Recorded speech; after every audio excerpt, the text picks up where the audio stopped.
ക്രിസ്തുവിൽ പ്രിയ സഹോദരങ്ങളെ, നിങ്ങൾക്കെൻ്റെ സ്നേഹവന്ദനം.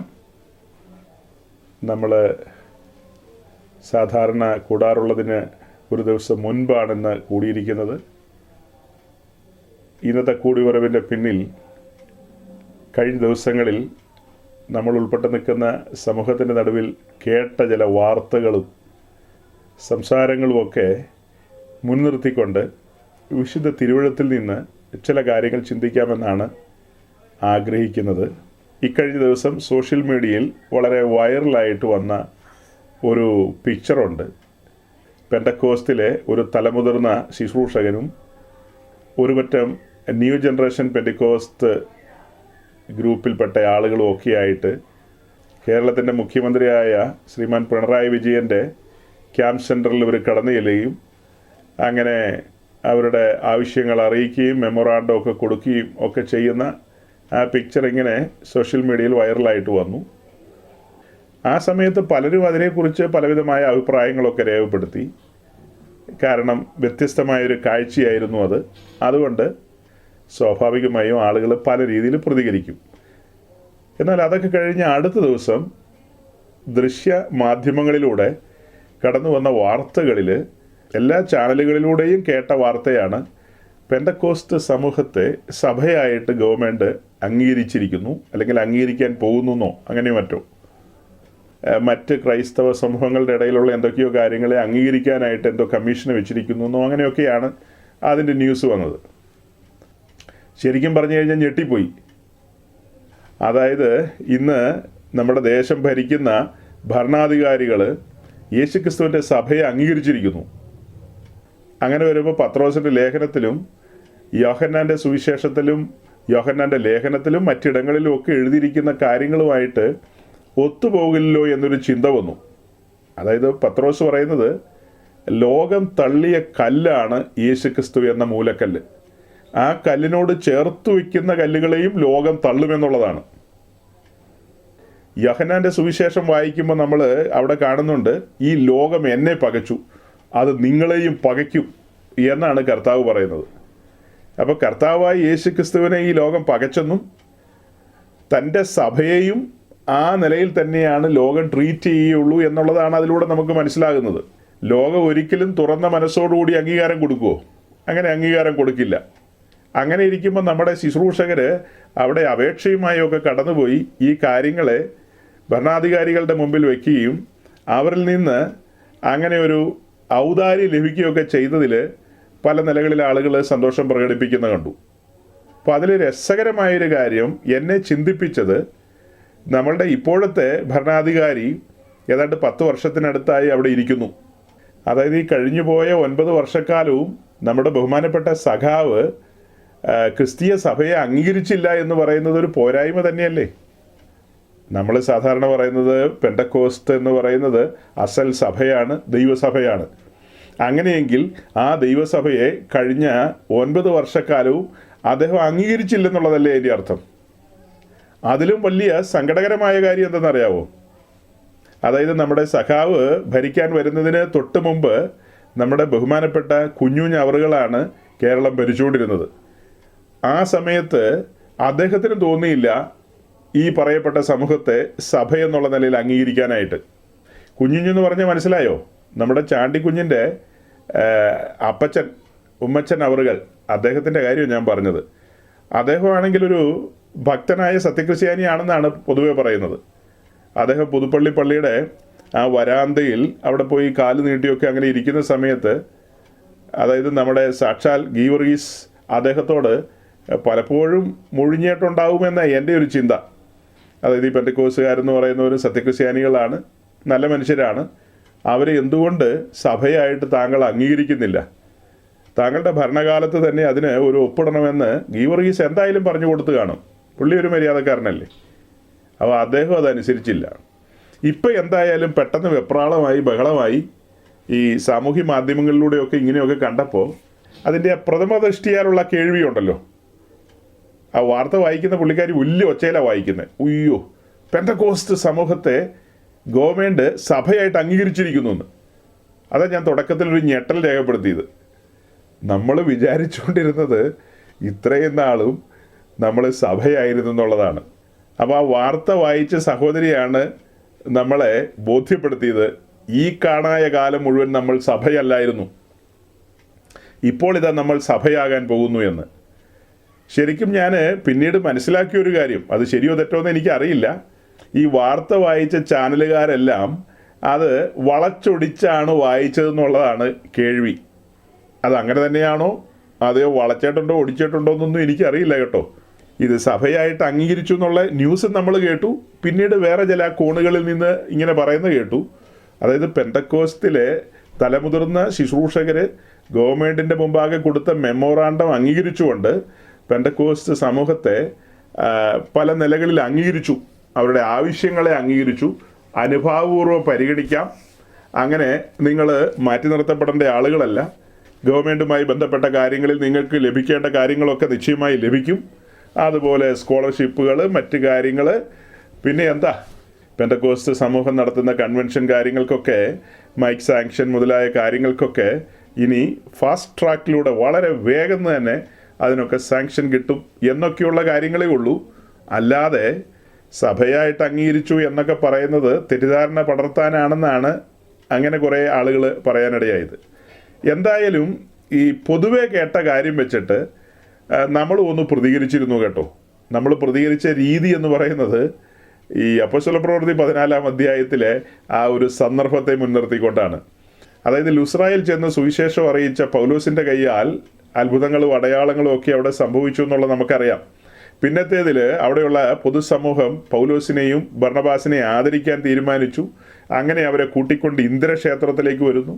ഇന്ദ്രക്ഷേത്രത്തിലെ പുരോഹിതന്മാർ അവർക്ക് പുതിയ പേരൊക്കെ കൊടുക്കുന്നു. അവർക്ക് വേണ്ടി അവിടെ വലിയ ബലി അർപ്പിക്കാനോ പിന്നെ അവർക്ക് വേണ്ടി പൂമാല അർപ്പിക്കാനോ ഇങ്ങനെയൊക്കെ ഒത്തിരി കാര്യങ്ങൾക്ക് അവർ ശ്രമിക്കുകയാണ്.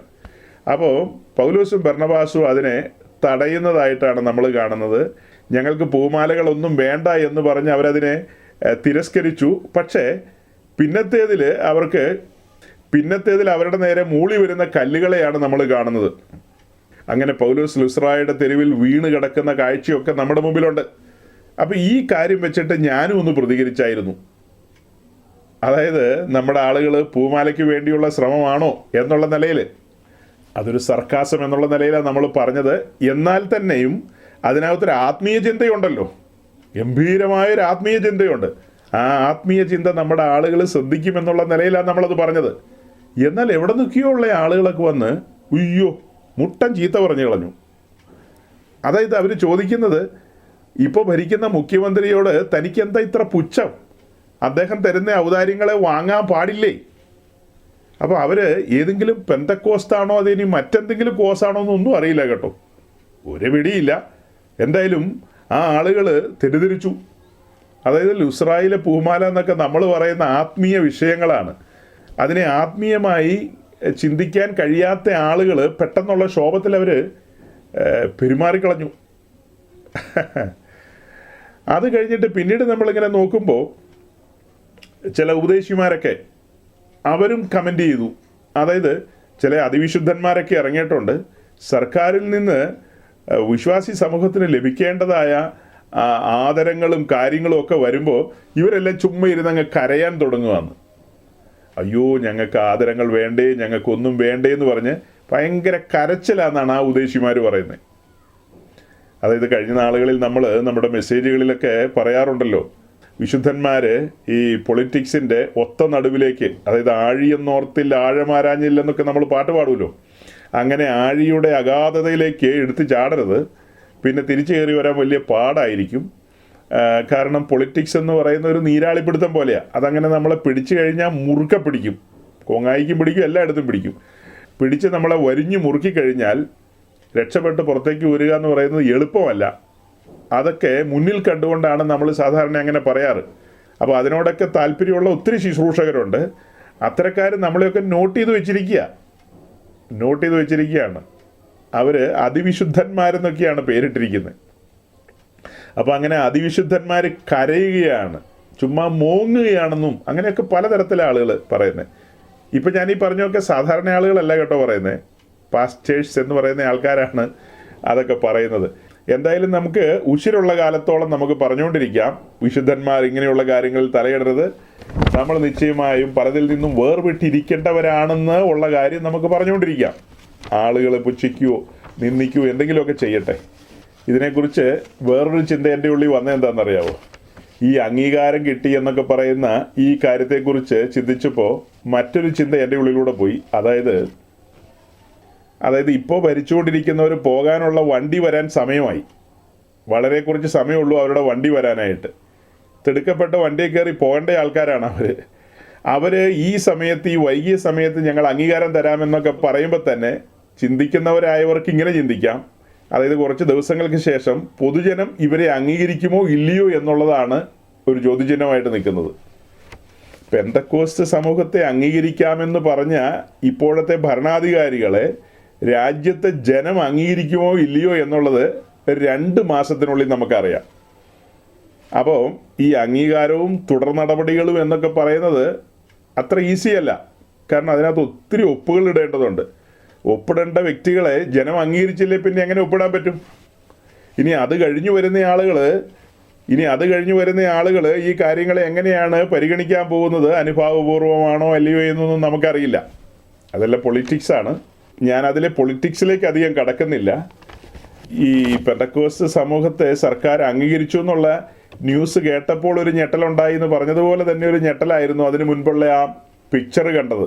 അതായത് നമ്മുടെ ഹരിപ്പാട്ടുള്ള സീനിയർ പാസ്റ്ററും നമ്മുടെ തങ്കുച്ചായനും അത്തരത്തിലുള്ള എല്ലാവരും കൂടി ഞങ്ങൾ ക്രിസ്തുവിൽ ഒന്നാണെന്ന് പറഞ്ഞുകൊണ്ട് ഈ മെമ്മോറാണ്ടം കൊടുക്കുന്നതും അതുമായി ബന്ധപ്പെട്ട പിക്ചർ കണ്ടപ്പോൾ, അതെല്ലാം കഴിഞ്ഞ് ഇന്നലെയാണോ മിനിങ്ങാന്നാണോ മറ്റൊരു വീഡിയോ ചില സഹോദരങ്ങൾ അയച്ചു തന്നു. ഞാൻ പറഞ്ഞ നമ്മുടെ ബഹുമാനപ്പെട്ട തങ്കുച്ചായൻ ഒരു ഷോർട്ട് വീഡിയോയിലൂടെ പറയുകയാണ്, പെന്തക്കോസ്റ്റും ന്യൂ ജനറേഷൻ പെന്തക്കോസ്റ്റ് എന്നുള്ള തരംതിരിവൊക്കെ ഒരിക്കലും ആവശ്യമുള്ളതല്ല, നമ്മളെല്ലാം പെന്തക്കോസ്താണെന്ന്. കഴിഞ്ഞ കാലങ്ങളിൽ ഇദ്ദേഹം ഞാൻ പെന്തക്കോസ്റ്റുകാരനല്ലെന്നൊക്കെ പറയുന്ന എവിടെയൊക്കെയോ ഞാൻ കേട്ടിട്ടുണ്ട്. അതിൻ്റെ തെളിവൊന്നും പ്രൂഫൊന്നും എൻ്റെ കയ്യിൽ ഇപ്പോൾ ഇരിപ്പില്ല. പക്ഷെ ഞാൻ എവിടെയോ കേട്ടിട്ടുണ്ട്, ഞങ്ങൾ പെന്തക്കോസ്റ്റുകാരൊന്നുമല്ല, ഞങ്ങൾ എന്തോ വിശേഷപ്പെട്ട ആൾക്കാരാണെന്നുള്ള രീതിയിലൊക്കെ പറയുന്നത് കേട്ടിട്ടുണ്ട്. അദ്ദേഹത്തിൻ്റെ ആ വാദഗതിയെ സംബന്ധിച്ച് ഞാൻ ഇപ്പോൾ ഒന്നും പറയാനായിട്ട് പരിശ്രമിക്കുന്നില്ല. കർത്താവ് അനുവദിച്ച് നമുക്ക് അടുത്ത ദിവസത്തെ ഏതെങ്കിലും മീറ്റിങ്ങിൽ ആ ഒരു ടോപ്പിക്ക് അതും ചിന്തിക്കേണ്ട ഒരു വിഷയമാണ്. കാരണം നമ്മൾ നമ്മുടെ കൂടിവരവിൽ കഴിഞ്ഞ കാലങ്ങളിൽ പെന്തക്കോസ്റ്റും ന്യൂ ജനറേഷൻ പെന്തിക്കോസ്റ്റും എന്നുള്ള വിഷയത്തെക്കുറിച്ച് വിശദമായൊക്കെ സംസാരിച്ചിട്ടുള്ളവരാണ്. ഇപ്പോഴത്തെ ഒരു പ്രത്യേക സാഹചര്യത്തിൽ ഇവരെല്ലാം ഐക്യമത്യപ്പെട്ട് ഒരുമനപ്പെട്ട് ചേർന്ന് നിൽക്കുന്നത് കാണുമ്പോൾ തിരുവഴുത്തിനെ മുൻനിർത്തിക്കൊണ്ട് ആ കാര്യത്തെക്കുറിച്ച് നമുക്ക് കൂടുതൽ അന്വേഷിക്കാം, പഠിക്കാം. അതിനുള്ള സമയം ഇന്നില്ല, അടുത്ത ദിവസത്തേക്ക് നമുക്കത് മാറ്റിവെക്കാം. ഈ പറയപ്പെട്ട നിലയിലുള്ള ന്യൂസുകൾ മാധ്യമങ്ങളിലൂടെയെല്ലാം പ്രചരിക്കുമ്പോൾ നമ്മുടെ പൊതുസമൂഹം, അതായത് ഇവിടെയുള്ള വിവിധ മതസ്ഥരായ ആളുകളും പിന്നെ ഈ പെന്തക്കോസ്തരും ക്രൈസ്തവ സമൂഹത്തിലെ മറ്റുള്ള ആളുകളും ഒക്കെ ആ മാധ്യമങ്ങളിലും പിന്നെ സാമൂഹ്യ മാധ്യമങ്ങളിലും ഒക്കെ അവരുടെയൊക്കെ അഭിപ്രായങ്ങൾ രേഖപ്പെടുത്തിയിരിക്കുന്നത് കണ്ടു. ഭയങ്കരമായൊരു ഡിസ്കഷൻ തന്നെ ആ വിഷയത്തിൽ നടന്നിട്ടുണ്ട്, വലിയ ഡിസ്കഷനുകൾ നടന്നിട്ടുണ്ട്. അങ്ങനെ വലിയ ഡിസ്കഷനുകളൊക്കെ നടന്ന ആ സമയത്ത് എപ്പിസ്കോപ്പൽ സമൂഹങ്ങളിലുള്ള ആളുകൾ സ്വാഭാവികമായിട്ടും പെന്തക്കോസ്ത് സമൂഹത്തിൽപ്പെട്ട ആരെയും അവരെ അംഗീകരിക്കാറില്ല. അവർ വിശ്വസിക്കുകയും അവർ ധരിക്കുകയും ചെയ്തിരിക്കുന്നത് അപ്പോസ്തോലിക പിന്തുടർച്ച തങ്ങൾക്കാണുള്ളത്, കൈവെപ്പ് തങ്ങളുടെ ശുശ്രൂഷകർക്കാണുള്ളത്, തങ്ങളാണ് ശരിയായ രീതിയിലുള്ള സഭയുടെ പിന്തുടർച്ചക്കാർ, സഭയെന്നുള്ള വിളിപ്പേരിന് അർഹർ ഞങ്ങൾ മാത്രമാണ്. ഈ പറയപ്പെട്ട ഗ്രൂപ്പുകാരെ ഒന്നും സഭയെന്നൊരിക്കലും വിളിക്കാൻ പറ്റത്തില്ല. അവർക്ക് ഈ പറയപ്പെട്ട പിന്തുടർച്ചകളോ പാരമ്പര്യങ്ങളോ കൈമാറി കിട്ടിയ ഒരു സാധനവും അവരുടെ കയ്യിലില്ല. അവരുടെ കയ്യിൽ എന്തെങ്കിലും അംശവടിയോ അല്ലെങ്കിൽ അവരുടെ കയ്യിൽ എന്തെങ്കിലും കാച്ചി കുറുക്കിയ തൈലമോ അല്ലെങ്കിൽ പൂർവന്മാരുടെ കയ്യിൽ നിന്ന് ശ്രദ്ധിച്ച എന്തെങ്കിലും തൊപ്പിയോ പപ്പാസോ ഒക്കെ അവരുടെ കയ്യിലുണ്ടോ? ഇതൊന്നും ഇല്ലാത്ത ആൾക്കാരാണ്. അവരുടെ കയ്യിൽ ആകെയുള്ളതൊരു ബൈബിളാണ്. ആ ബൈബിളും ഞങ്ങൾ കൊടുത്തതാണ്. അപ്പോൾ ആ ബൈബിളും പിടിച്ചുകൊണ്ട് നിന്ന് അവർ സഭയാണെന്നൊക്കെ പറഞ്ഞു കഴിഞ്ഞാൽ നമുക്കൊരിക്കലും അവരെ സഭയെന്നുള്ള നിലയിൽ അംഗീകരിക്കാൻ പറ്റില്ലെന്നുള്ളതാണ് ആ ഗ്രൂപ്പുകളിൽപ്പെട്ട സഹോദരങ്ങളൊക്കെ പറയുന്നത്. അതിനെക്കുറിച്ച് കഴിഞ്ഞ നാളുകളിൽ നമ്മൾ വിശദമായൊക്കെ ചിന്തിച്ചിട്ടുള്ളവരാണ്. ഒരു ഓർത്തഡോക്സിലെ വൈദികൻ്റെ ചോദ്യത്തോടുള്ള ബന്ധത്തിൽ ആ പ്രിയപ്പെട്ടവന് കൊടുത്ത മറുപടികളിൽ ഇങ്ങനെയുള്ള കാര്യങ്ങളൊക്കെ നമ്മൾ സംസാരിച്ചിട്ടുണ്ട്. അതായത് യേശുക്രിസ്തുവിൻ്റെ സഭയെ ക്രിസ്ത്യാനികൾ എന്നുള്ള നിലയിൽ വിളിക്കപ്പെട്ടത് അന്ത്യോക്യയിൽ വെച്ചാണെന്നുള്ളത് നമുക്കറിയാം. അപ്പം അന്ത്യോക്യൻ സഭയെന്ന് പറയുന്നത് ഒരു മിഷണറി സഭയായിരുന്നെന്നും ആ സഭയുടെ ക്വാളിറ്റീസ് എന്തെല്ലാമായിരുന്നു എന്നുള്ളതൊക്കെ ആഴത്തിൽ നമ്മൾ ധ്യാനിച്ചിട്ടുള്ളവരാണ്. അപ്പോൾ ആ അന്ത്യോക്യ സഭയുടെ പിന്മുറക്കാരാണോ ഇന്നുള്ള അന്ത്യോക്യൻ പാരമ്പര്യം പേറുന്നവരെന്നുള്ളത് വിശുദ്ധ തിരുവെഴുത്തിൻ്റെ വെളിച്ചത്തിൽ അന്ന് നമ്മൾ ആഴത്തിൽ ചിന്തിച്ചിട്ടുണ്ട്. ആർക്കും അവകാശവാദങ്ങളും ക്ലെയിമുകളും ഒക്കെ വയ്ക്കാം. ഞങ്ങളാണ് പവന്മാറ്റ് സഭയെന്നും ഞങ്ങളാണ് ഒറിജിനൽ സഭയെന്നൊക്കെ എല്ലാവർക്കും പറയാം. ഇതിൽ വളരെ രസകരമായൊരു കാര്യമുള്ളത്, അസൽ സഭ ഞങ്ങളാണെന്നുള്ളതാണ് കാത്തലിക് സമൂഹം പറയുന്നത്. അതേസമയം ഓർത്തഡോക്സ് സമൂഹം പറയുന്നത്, ഓർത്തഡോക്സ് സമൂഹം എന്നുള്ളതുകൊണ്ട് ഞാൻ ഉദ്ദേശിച്ചത് എല്ലാ ഓർത്തഡോക്സ് സമൂഹത്തെയും ചേർത്തുകൊണ്ട് ഒറ്റ വാക്കിലാണ് പറയുന്നത്. അവരെല്ലാം പറയുന്നത്, അതായത് അസൽ സഭ എന്ന് പറയുന്നത് തങ്ങളാണ്. അവർ രണ്ടു കൂട്ടരും തമ്മിൽ നല്ലൊരു ക്ലാഷുണ്ട്. ഉപദേശപരമായ വിഷയത്തിലും അവരുടെ വിശ്വാസ പ്രമാണത്തിൽ തന്നെയുണ്ട് വ്യത്യസ്തതകളൊക്കെ. അവരുടെ വേഷഭൂഷാദികളിലൊക്കെ നമ്മൾ നോക്കുമ്പോൾ അതിനകത്തെല്ലാം വ്യത്യസ്തതകളാണ്. അതുപോലെ തന്നെ അവരുടെ ഉദ്യോഗ പേരുകളിൽ തന്നെ വ്യത്യാസങ്ങളുണ്ട്. ഓർത്തഡോക്സിലൊക്കെ പറയുന്ന ആ നാമങ്ങളൊന്നുമല്ല മറ്റവർ ഉപയോഗിക്കുന്നത്. അതുപോലെ തന്നെ പാരമ്പര്യമായിട്ട് ചില പിന്തുടർച്ചകളെക്കുറിച്ചുള്ള വാദങ്ങൾ അവരുടെ രണ്ടു കൂട്ടരുടെയും കയ്യിലുണ്ട്. ആ വാദങ്ങൾ ഒരിക്കലും യോജിക്കാത്ത വാദങ്ങളാണ്. പക്ഷെ ഒരു കാര്യത്തിൽ അവർ എപ്പോഴും ഒരുമിക്കാറുണ്ട്. അതായത് കന്യാമറിയാമിനോടുള്ള ബന്ധത്തിലുള്ള ആ ഒരു കാര്യത്തിൽ അവരെല്ലാം ഒറ്റക്കെട്ടായിട്ട് നിൽക്കും. എന്നാൽ തന്നെയും വിശുദ്ധ മറിയ അമലോത്ഭവയാണെന്നുള്ള കത്തോലിക്ക സഭയുടെ ആ പഠിപ്പീരിനെ ഓർത്തഡോക്സ് സമൂഹം ഒരിക്കലും അംഗീകരിക്കുന്നില്ല. ചുരുക്കി പറഞ്ഞു കഴിഞ്ഞാൽ ഞങ്ങളാണ് സഭ എന്നൊക്കെ പറഞ്ഞ ആളുകൾ എല്ലാവരും അവിടെവിടങ്ങളിൽ ഇരുന്നൊക്കെ വീമ്പിളക്കുന്നുണ്ട്. പക്ഷേ യാഥാർത്ഥ്യം എന്തെന്ന് വചനം പഠിക്കുന്ന വേദപണ്ഡിതാക്കൾക്കറിയാം. ക്രിസ്തു സഭയുടെ നേച്ചർ എന്താണെന്നുള്ളത്, ആ സഭയുടെ സ്വഭാവം എന്താണെന്നുള്ളത്. അത് മനസ്സിലാക്കാൻ നമ്മൾ സഭയുടെ ആരംഭ കാലഘട്ടത്തിലേക്ക് പോകണം. ആ കാര്യങ്ങളെ പഠിക്കാൻ വേണ്ടിയിട്ടാണ് നമുക്ക് അപ്പോസ്തല പ്രവൃത്തികൾ എന്ന് പറയുന്നൊരു പുസ്തകം തന്നെ തന്നിരിക്കുന്നത്. ആ പുസ്തകത്തിൻ്റെ തുടർച്ചയെന്നോണമാണ് മറ്റ് ലേഖനങ്ങളെല്ലാം വന്നിരിക്കുന്നത്. അപ്പോൾ അപ്പോസ്തല പ്രവൃത്തികളും തുടർന്ന് വരുന്ന ലേഖനങ്ങളെല്ലാം കൂടെ ചേർത്ത് വെച്ചുകൊണ്ട് ക്രിസ്തീയ സഭയുടെ നേച്ചർ എന്താണെന്നും അതിൻ്റെ പാരമ്പര്യം എന്താണെന്നും ഒക്കെ വളരെ കൃത്യമായി നമുക്ക് മനസ്സിലാക്കാൻ കഴിയുന്ന കാര്യങ്ങളാണ്. അപ്പോൾ പെന്തക്കോസ്ത് സമൂഹത്തെ സർക്കാർ അംഗീകരിച്ചതുകൊണ്ട് നമുക്ക് കിട്ടാൻ പോകുന്ന ബെനിഫിറ്റുകളെക്കുറിച്ച് ഒത്തിരി ശുശ്രൂഷകർ വാചാലരാകുന്ന കണ്ടു. അതായത് കഴിഞ്ഞ നാളുകളിലെ പോലെയല്ല, ഇനി ഔദ്യോഗികമായ രേഖകളിൽ നമ്മളെ ക്രിസ്ത്യൻ എന്നും അതിൻ്റെ സബ് ടൈറ്റിലിൽ പെന്തക്കോസ്റ്റ് എന്നും പറഞ്ഞ് എഴുതാൻ പറ്റും. ഇന്നലകളിൽ അത് സാധ്യമല്ലായിരുന്നു. എന്നോട് ഒത്തിരി ആളുകൾ പറഞ്ഞിട്ടുള്ളത് അവർ ആ കാസ്റ്റ് എന്നുള്ള കോളത്തിൽ പെന്തക്കോസ്റ്റ് എന്ന് തന്നെയാണ് ഫില്ല് ചെയ്യാറെന്നുള്ളതാണ്. ഞങ്ങളുടെ മാതൃസഭയിലുണ്ടായിരുന്ന ഒരു ശുശ്രൂഷകൻ്റെ മകളുടെ SSLC ബുക്കിൽ റിലീജിയൻ എന്നുള്ള ഭാഗത്ത് ക്രിസ്ത്യൻ എന്നും കാസ്റ്റ് എന്ന് വരുന്ന ഭാഗത്ത് അസംബ്ലീസ് ഓഫ് ഗോഡ് എന്ന് എഴുതി വെച്ചിരിക്കുന്നത്. അവരങ്ങനെ പറഞ്ഞു കൊടുത്തു, അതിൻ്റെ ആളുകൾ ആ രീതിയിൽ എഴുതി കൊടുത്തു എന്നുള്ളതാണ് എനിക്ക് അതിൽ നിന്ന് മനസ്സിലാകുന്നത്. നമ്മൾ ഒന്ന് പിന്നോട്ട് നോക്കിക്കഴിഞ്ഞാൽ ഏകദേശം ഒരു 100 വർഷക്കാലത്തിൻ്റെ ഒരു ചരിത്രം നമുക്ക് പറയാനുണ്ട്. സെൻറ്റിനറി ഒക്കെ ഓരോ ഗ്രൂപ്പുകൾ ആഘോഷിച്ചിട്ടിരിക്കുകയാണല്ലോ. അപ്പോൾ ഈ 100 വർഷക്കാലം ഈ കോളങ്ങൾ ഫില്ല് ചെയ്യാതെയാണോ പെന്തക്കോസ്തുകാർ ഈ ഭൂമി ജീവിച്ചത്? നമ്മുടെ ഇവിടെ ഇപ്പോൾ എത്ര പെന്തക്കോസ്തുകാരായിരുന്നു കേട്ടോണ്ടിരിക്കുന്നത്? ഈ ഇരിക്കുന്ന ആളുകൾ, ഇവരുടെ മക്കളൊക്കെ ലോകത്തിലെ പല രാജ്യങ്ങളിലുമാണ് ഇപ്പോൾ വസിക്കുന്നത്. അപ്പോൾ ഈ കോളങ്ങൾ ഫില്ല് ചെയ്യാതെയാണോ ലോകരാജ്യങ്ങളിലൂടെയൊക്കെ നിങ്ങളൊക്കെ സഞ്ചരിച്ചത്? ഈ കോളങ്ങളൊക്കെ ഇനി ഫില്ല് ചെയ്തതിന് ശേഷമായിരിക്കും പെന്തക്കോസ്തുകാർ യാത്രയൊക്കെ ആരംഭിക്കാൻ പോകുന്നത്. എനിക്കത് എത്രയും ആലോചിച്ചിട്ട് മനസ്സിലാകുന്നില്ല. നമ്മുടെ സീനിയർ ശുശ്രൂഷകന്മാർ ഗവൺമെൻറ് അധികാരികളുടെ അടുക്കൽ കഴിഞ്ഞ നാളുകളിൽ ഇങ്ങനെ നിരന്തരം കേണപേക്ഷിച്ചുകൊണ്ടിരുന്ന കാര്യമാണ്, ഞങ്ങൾക്കും അംഗീകാരം തരൂ, ഞങ്ങളെ മാറ്റി നിർത്തരുത് പ്ലീസ്, ഞങ്ങളുടെ പല കാര്യങ്ങളും പെൻഡിങ്ങിലാണ്, ഞങ്ങളെ പരിഗണിക്കണം എന്ന് നിരന്തരം പറഞ്ഞുകൊണ്ടിരുന്നതിൻ്റെ പേരിൽ ഇപ്പോൾ അവരൊരു ഔദാര്യം കാണിച്ചിരിക്കുന്നു. അപ്പോൾ നമുക്കിനി ധൈര്യമായിട്ട് നമ്മുടെ കോളങ്ങളിൽ റിലീജിയൻ ക്രിസ്ത്യൻ എന്ന് ഉറപ്പിച്ച് പറയാം. അതുപോലെ അതിന് താഴെ നമുക്ക് പെന്തക്കോസ്റ്റെന്നോ അല്ലെങ്കിൽ ഈ പറഞ്ഞ ഏതെങ്കിലും പേരുകളൊക്കെ നമുക്ക് എഴുതാം എന്നുള്ള നിലയിലൊക്കെയാണ് ഇതിൻ്റെ ബെനിഫിറ്റിൽ ആളുകൾ പറയുന്നത്. സത്യത്തിൽ ഞാനിതിനെക്കുറിച്ച് ചിന്തിച്ചപ്പോൾ എൻ്റെ ഉള്ളിലൂടെ കടന്നുപോയ ചിന്തയാണ് ഞാൻ നിങ്ങളോട് പങ്കുവെക്കാൻ ആഗ്രഹിക്കുന്നത്. അതായത് നമ്മുടെ ഈ സംസാരത്തിൻ്റെ ഒരു കോറായിട്ടുള്ളൊരു കാര്യമാണത്. അതായത് പെന്തക്കോസ്റ്റ് സമൂഹത്തെ സഭയായിട്ടും പലതുമായിട്ടും മതമായിട്ടും ഒക്കെ അംഗീകരിച്ചു എന്നുള്ള രീതിയിലാണ് പറഞ്ഞു വരുന്നത്.